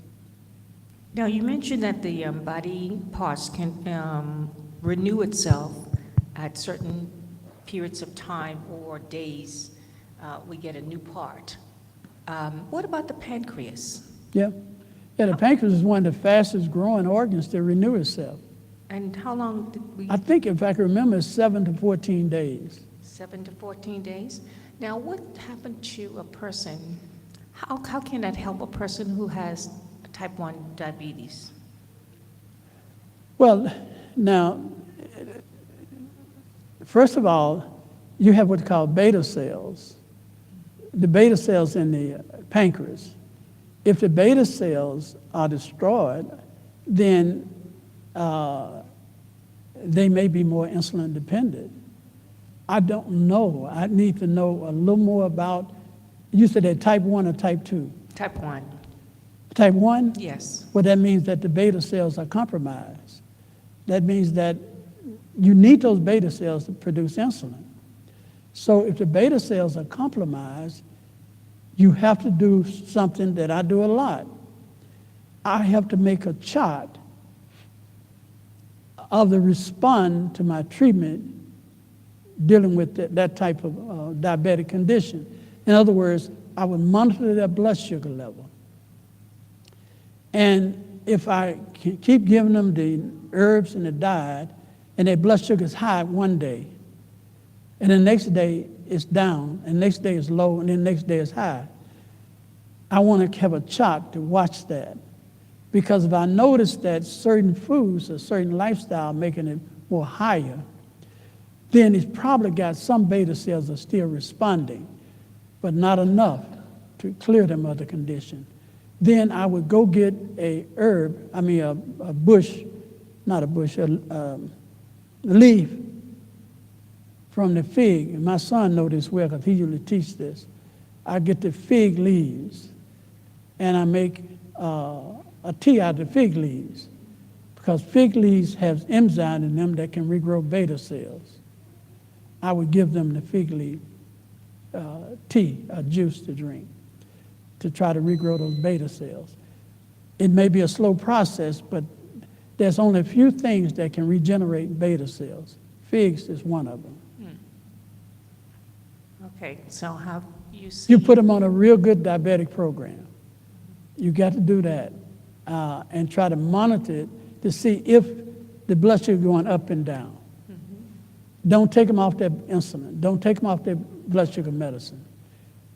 Let the body tell you when to make the adjustment. Diabetes, well, the type 1 and type 2 is the best, most safest condition to work with. Because if your blood sugar is real high, they need the diabetic medicine. If their blood sugar is low, they don't need it, or they need some. So you adjust it based on the blood sugar need. So if you can get it where they don't need it, then that means the body is functioning. But if the body needs it, give it to them. That's the safest way to do it. Okay, so have you ever seen a person, you work with a person who has totally a diabetes type 1, who has completely gotten off that medication? I'm not going to say completely. I'm not going to sit here and say completely. First of all, if a person have no beta cell functioning, you're not going to fix that. That's gone. It's like getting a kidney, having your kidneys taken out and expect, to get it to work again. No. But I'm saying that sometimes doctors will grade you as non-functional, totally insulin dependent, type 1, and it may not be that bad. You have to see if your beta cells can be recharged. And the only way you can do that, make some major changes, try to get taking some stuff to regenerate those beta cells. And it's possible you could do it. Quite naturally, it's going to be the most difficult way. Type 1 is going to be the most difficult because it's more of a condition the person was born with defective beta cells. But that's, you don't know until you work and see. You don't have anything to lose. In other words, keep doing what the doctor tells you to do. Just make some changes in the lifestyle and see can you increase or decrease the amount of medication they will need.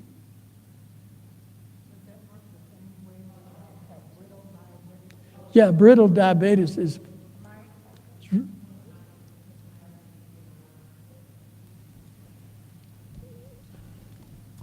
Does that work the same way with a brittle type 2 diabetes? Oh, yeah. You're talking about complicated. Brittle diabetes is tough because one time it can be high, next time it's low.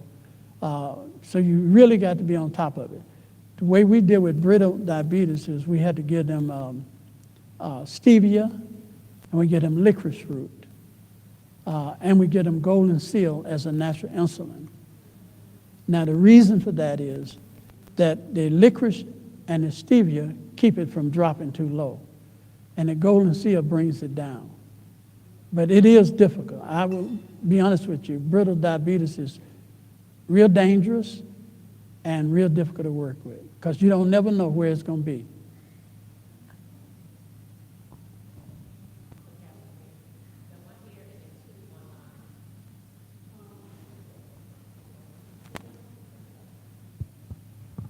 Yeah, so I wanted to know if you have any suggestions for fibroids opposed to. I'm sorry, outside speak of- up just a little bit. Speak up more.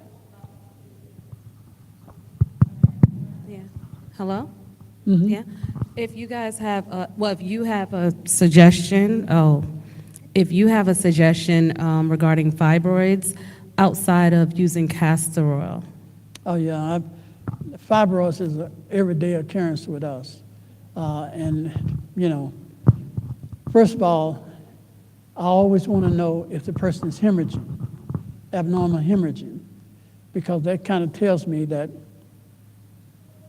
the effect that the fibroids is having. If the fibroids are large and they are mimicking the body, making the body think you're on a monthly cycle, you're going to bleed. You're going to bleed because it's filling up the. In other words, if that fibroid swells, it's telling your body hemorrhage, bleed. But the key component is you've got to reduce the estrogen. Black women in particular produce a lot of estrogen because the body fat. Black women typically carry more body fat than white women do. Latinos, blacks carry more body fat. Body fat going to make you produce more estrogen. Lifestyle going to make you produce more estrogen. So you have to drop that estrogen. And we talked about the cryosin.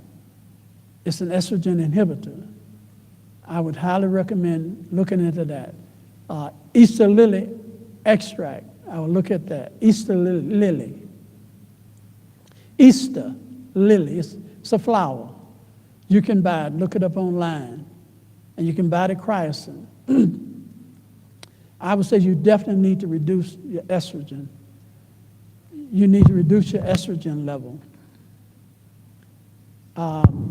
And contact us with a program if you know, and we can kind of guide you on how to do that. The castor oil packs are okay, but it's not going to, castor oil packs is not going to shrink those fibroids by itself.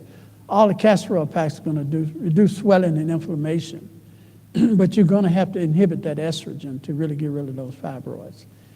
If you are in your late 30s and 40s, your chances of eliminating the fibroids are much better. If you're in your 20s and 30s, you got about another 10, 15, 20 years to deal with it. That's not good. But if you're in your late 30s and 40s, you're heading toward menopause. A woman do not develop fibroids during the menopausal stage.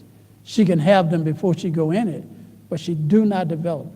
Young girls, before puberty, do not grow fibroids. So that's telling us that what grows fibroid is estrogen. So if you can reduce the estrogen, you're going to reduce those fibroids. Did you understand that? These young girls in here, they not have no problem with fibroids. But as they grow up, get into puberty, they can have problems. So drop that estrogen, you can clear that up. Have you heard of a syndrome called Wolfram? Yes. Do you have information you can share on that? I've never used it, but I know of it. No,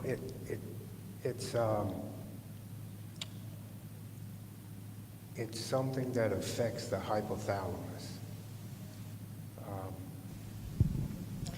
It's called diabetes mellitus, diabetes insipidus, optic atrophy, draftness. So it's a little complicated. But I thought you said Wolfram. Wolfram syndrome. Oh no, see, there's an herb called Wolfram.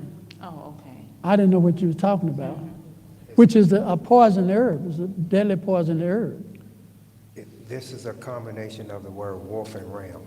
Yeah. So it's a syndrome that It's associated with a type of diabetes. yeah, so we have someone and wanted us to ask you if you had information. I've never worked with it, but I know what you're talking about. But I thought you were talking about the herb Wolfram. Well, that's an herb that's a very poisonous, toxic herb. But you weren't talking about that. Yes. So we have another question online. You did answer the fibroid question, so someone else had it here and someone had it online. I did ask her the question, is there a particular fibroid that you're dealing with? I'm waiting on her. But then I have someone else that asked, how can one treat hypertension? Not hypothyroid or, the other one, but hypertension. Well, about most everybody got hypertension. Everybody got. That's a big issue there. Black people, in particular first, when they brought us over from Africa, they cargoed us on those very humid ships, slave ships. Our ancestors suffered a tremendous amount of dehydration. Dehydration produced a condition called sodium sensitive. And a lot of them died, but the ones that survived ended up with a condition called sodium sensitive. And that means a little salt will trigger high blood pressure.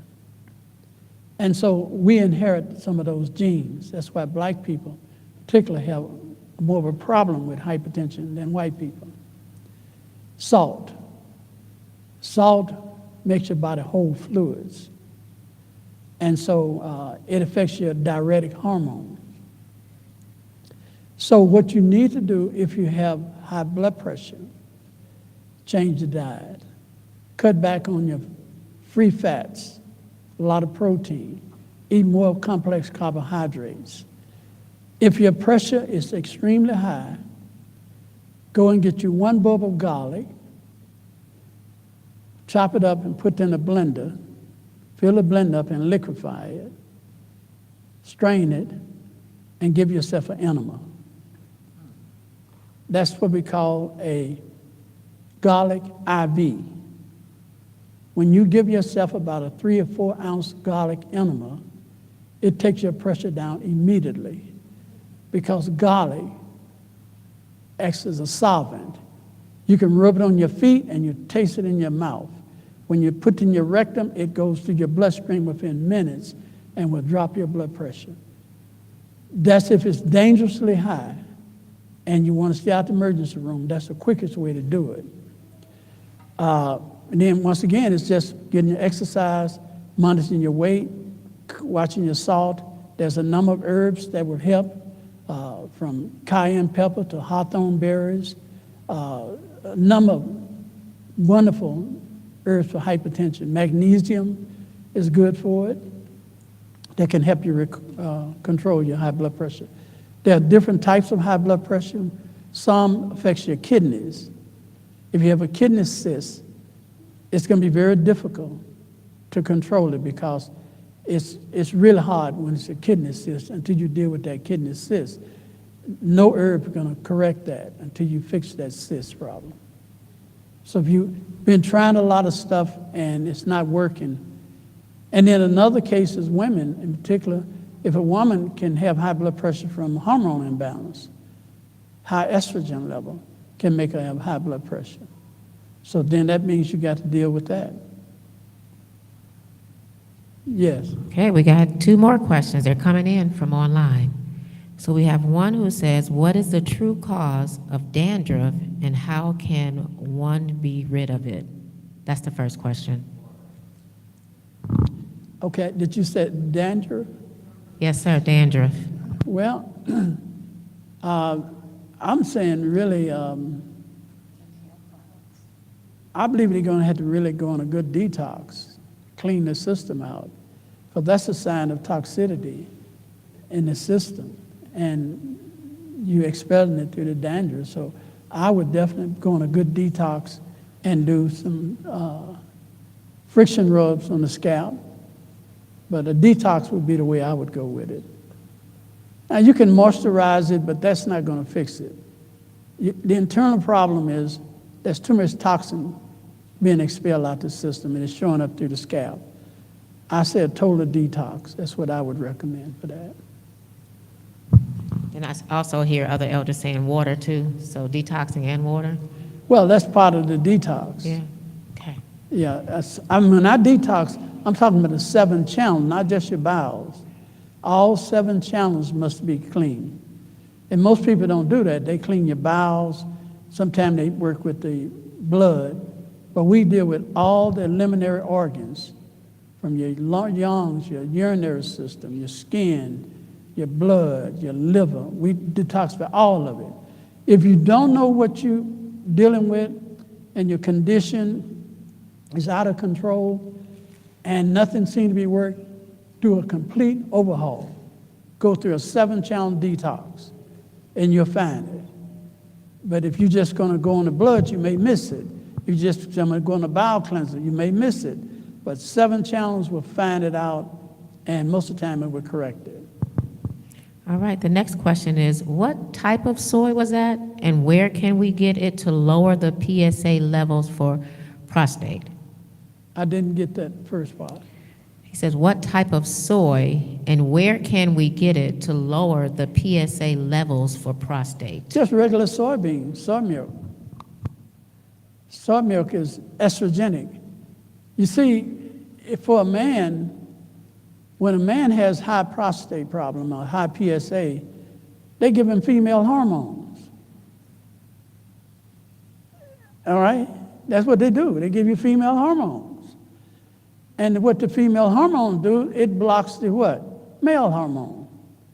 So instead of using the allopathic way, you use the food and natural way. You give foods that are high in estrogen to block the testosterone or slow it down. It won't be as dramatic as the drugs because it's not as strong as the drugs, but it will lower the PSA. Also, cayenne pepper. Take a half a teaspoon of cayenne pepper 3 to 4 times a day, and some water will bring your PSA level down. Awesome, so we got one more. of the best ways to lower your PSA is spearmint tea. It's the most powerful one. I don't know anything stronger than spearmint tea. Not peppermint, spearmint tea. But there's one precaution, and I cover 2 things with this. Women, if you're having a problem with facial hair, you're producing too much testosterone. The spearmint tea will eliminate that. Start drinking 2 to 3 cups of spearmint tea, and you'll stop plucking the hair out your. You don't have to worry about that anymore. It will bring that testosterone down and stop it. Okay, brothers. Now there's no precaution with women. You can drink it as long as you want to, but there's a precaution with men, with spearmint. Do not drink spearmint tea over 90 days. Don't do it. I mean, every day, stop, because if not, you're going to create another problem. It will shrink your testicles and shrink your male organ. It will do it. So I'm just telling you, drink it 60 to 90 days, and it'll drop your PSA, no problem. But come off of it and stay off of it for about 30 days, and you can go back and take a little more. But don't go over 90 days with it. Yeah, this one is from online, a sister who has a loved one who has extreme stomach cancer. So he's in like last stages. So what would you advise? You know, cancer is my bread and butter. I work a lot. I work with cancer more than I do anything. I wrote a book. I have a book, Cancer. I brought a few books if y'all want some books. And I have a 3-volume, Back to Adam. I wrote the book Back to Adam because I want to be Jethro Klaus. I want to be the black Jethro Klaus. Since God said he's no respected person, I said, well, let me try to see if I can be Jethro Klaus. So Jethro wrote Back to Eden, I wrote Back to Adam. So I have a cancer book, I have God's medical kit, and I have Back to Adam. So I have about 5 sets if y'all are interested in it. But it has the treatments in there. But stomach cancer, I wished I'd have showed the girl that had stomach cancer, her testimony, Rosa. It depends on, you know, if they can still eat. I don't know. They can. Somewhat, but he's not able to hold things down at all, throwing up a lot. Anything stand down? Some things, not much. Okay, so we would have to supplement his nourishment through the rectum. You probably had to feed him through the rectum and orally. And then we had to stop the nausea from throwing up. It's possible the pH in his stomach is so severely off that it's not staying. Gooseberries. Yeah, you need to tell him to order some gooseberry and drink some gooseberry tea every day. Tell him another tea is peach leaf tea. It's for nausea, right? Peach. Nausea and peptic and gastric irritation. Okay. Peach leaf will help with the pain. Okay. It's one of my favorite herbs when they deal with gastric pain. Just take the leaves of a peach tree, take about a fistful of leaves, wash them real good, and boil that in about a quart of water, and let him sip on that throughout the day. And that will cut that pain and help with the nausea. So a handful and a quart of water. Right, And sip on it throughout the day. right. Tell him also he needs to take a half a teaspoon of golden seal tea. That'll help a lot with his mucosa in his stomach. And this is a serious situation. This person needs to contact me. I'll be honest with you. It's a serious situation. Right now I'm dealing with bladder cancer, 4 or 5 different breast cancers, 1 brain cancer. And I mean, that's what I have on the list now. And I think I have 3 prostate cancer that I'm dealing with. So, but they need to contact me. So we Now, have, look, I'm going to say something. What I'm sharing with you is my life story. Every day of my life, I'm dealing with this. Every day. So, I am the least qualified person to do what I'm doing. I'm the least qualified person. You people are much smarter than I am. way over and above smarter than I am.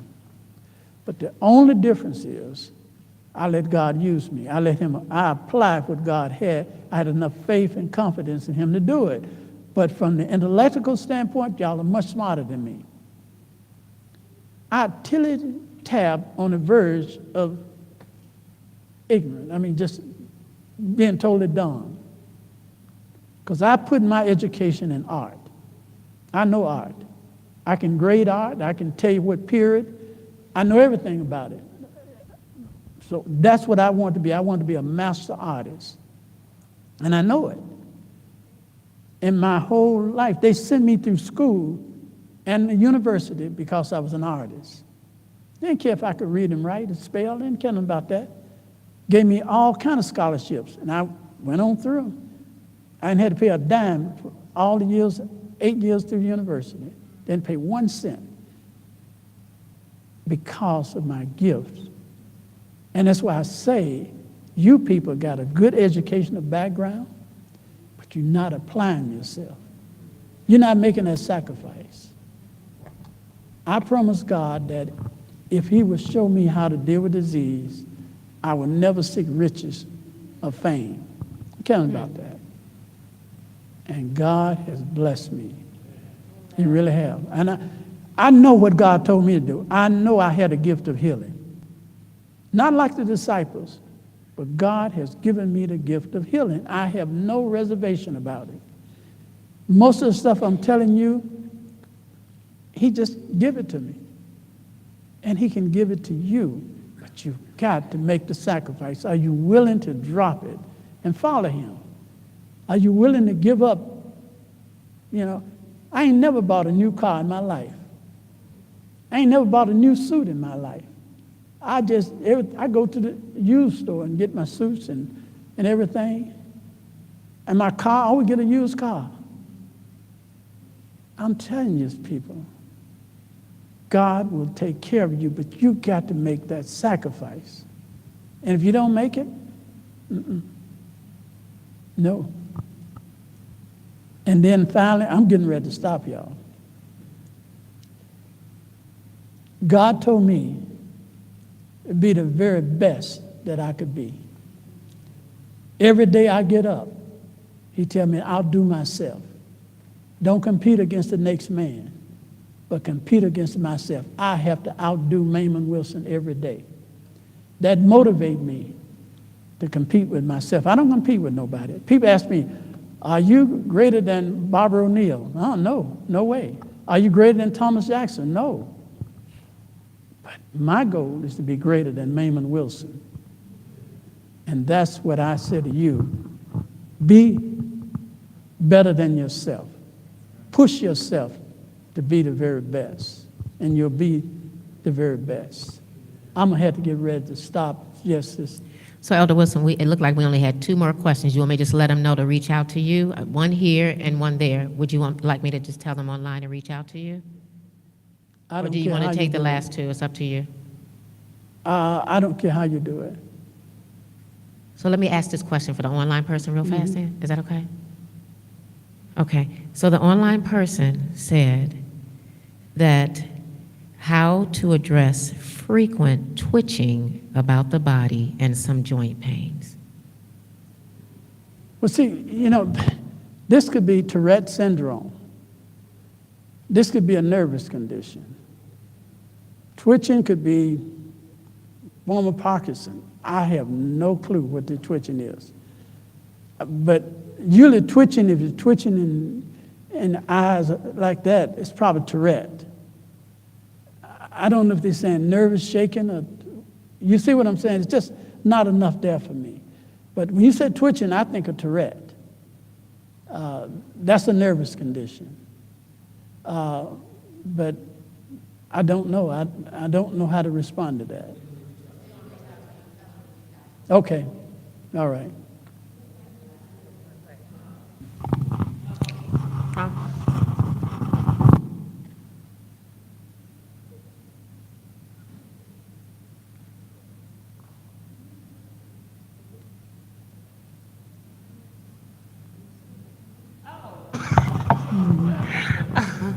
I had a question about myself, but I will hold it and call you about it. But I just wanted to give a quick testimony and encouragement, just follow up to what you said. God will give you everything you need. You don't have to know anything. I know that from personal experience with my mom, my dad, and other people that I've helped. It's hard for me to be consistent and do things for myself, but I have a love of doing things for others. And my mom was into the medical industry. She was in school for that when we were younger. And my dad was really into herbs and things. So I picked up a little bit from him because he wasn't in the home for most of my life. But the little bit that I know and the love that was created in me for it, I pray and ask God, and I have faith in him. And he will literally put things in my head, herbs, vitamins, and things to take or to give people. Most of you know my mom has multiple myeloma. And Brother Bud is always saying, the doctors don't know, they just guessing. And they are literally guessing. Every time my mother is hospitalized, they do something that put her on the brink of death. It's never her cancer. The cancer will have us go to the hospital, and they'll do things to her that amplify the situation 100 times worse than when she came in. And I'm always fighting with them. And it was funny because it's been several times we could have sued them. And like Brother Wilson said, black people don't sue. But God will always, like once she had pneumonia, God was telling me about a month and a half before she had any symptoms that she was gonna get pneumonia. He kept putting it in my mind every night and every morning. And when we went to the hospital, they thought she had a blood clot. And I said, no, she has pneumonia. And they would not test her for pneumonia. She was in there 4 days. One day she became unresponsive, had a high fever. They still would not do cultures on her. I had to beg and cry and plead and pray. And finally, in the middle of the night, on like going into that 5th day, they finally did cultures on her.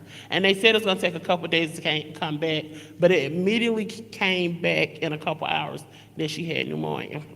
But God will tell you what to do. And Brother Wilson said something earlier about just having faith and stuff, because a lot of people that do what Brother Wilson does, they won't help you while you're at the hospital, because you know sometimes people will do things and then it doesn't work out, and then people say, well, such told me to do this and that. I don't care that I'm at the hospital. I bring herbs and vitamins and everything in the hospital, and I pray, and God helps me to do everything. I be in there making smoothies, teas. I bring my kettle. I do everything right there in the hospital. I've been on the phone with Brother Wilson fighting back and forth with the people, and the stuff that they say, it just doesn't make sense. So we have to take our faith out of the medical professional. You want to use them, they have the technology, but we don't need to take God completely out of it. Amen. Because he's the one that's going to guide us and show us what to do, how to do it, how much to do it. And sometimes you cannot explain it, but God has already confirmed it in your heart. So I'm just, I guess, trying to say that we really need to keep him in the center. And Kim, Sister Bud, she once told me, she was kind of helping me with a situation with my mom. We were trying to get her blood count up, and they had gave her like 10 or 11 transfusions, and that hadn't worked.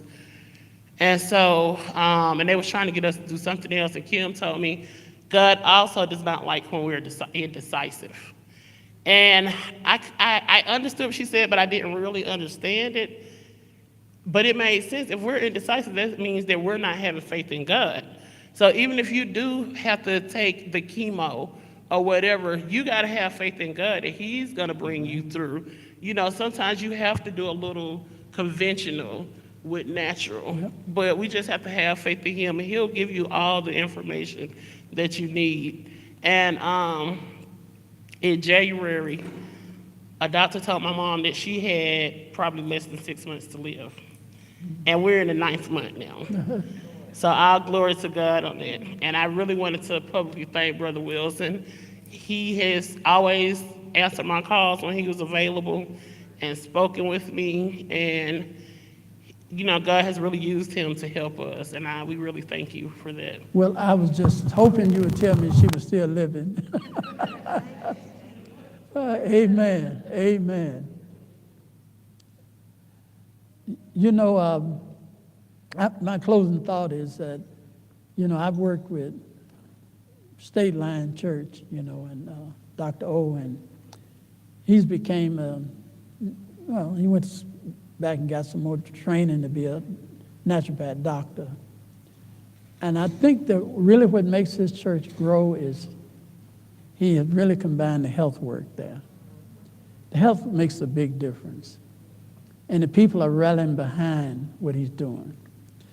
The problem here is we're probably so dispersed. You really need to put God's work first. If you see a faithful group of people that really want to push the medical missionary work in the gospel, you need to support them. Because if you don't, it's not going to last. And the devil wants to bring it to an end.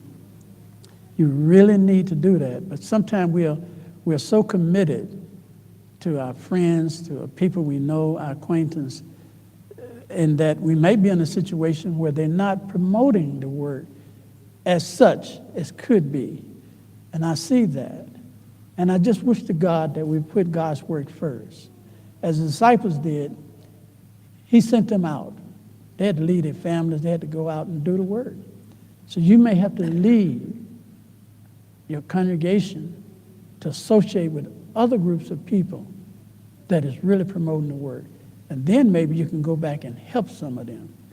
But some of these churches are in bad shape, real bad shape. They need help. And it may be, you may have to be a John the Baptist. You may have to be a voice crying in the wilderness that going back in to help them. And they need help. They really do. So I'm just saying that I'm trying to get you to be concerned. If there's a health work here in the Atlanta area, support it. Systematically. Not just events, but they need systematic support so they can continue to bring in health people and gospel speakers and continue to have a lighthouse. Most churches I go to, they got all that crazy music. It's just so crazy. I was at your church down here in Atlanta called The Club. I was in the club. And they was partying up a storm. And when I got ready to preach, and I said, Lord, what I'm going to say? He said, just be calm. And they was quiet as a mouse. And I said, well, praise God, they can sit civil and listen to something. That's what I'm talking about.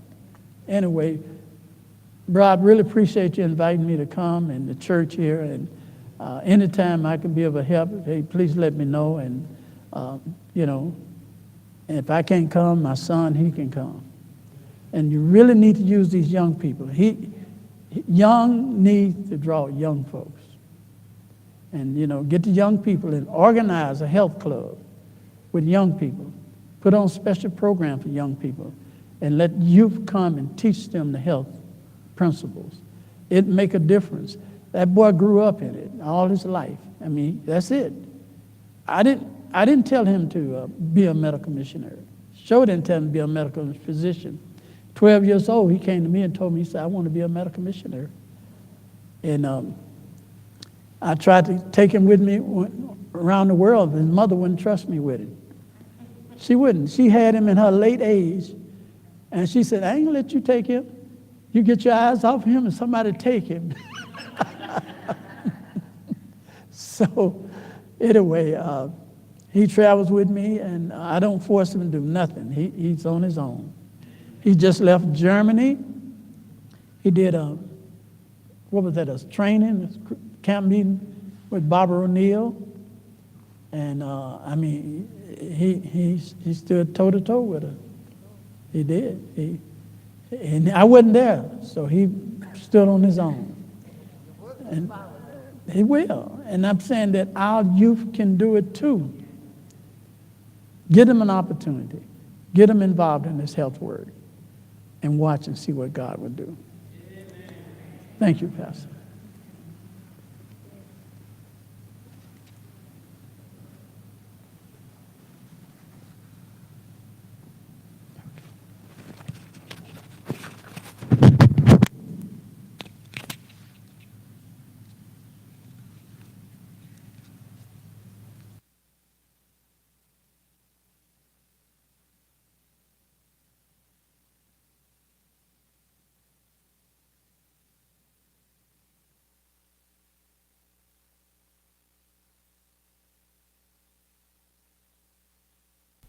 Okay, I'll just close this out for prayer.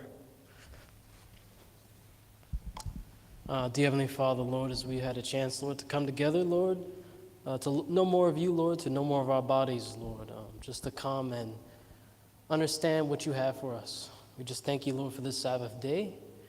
And, we also pray, Lord, that you'll bless us as the week continues. In Jesus' name, amen.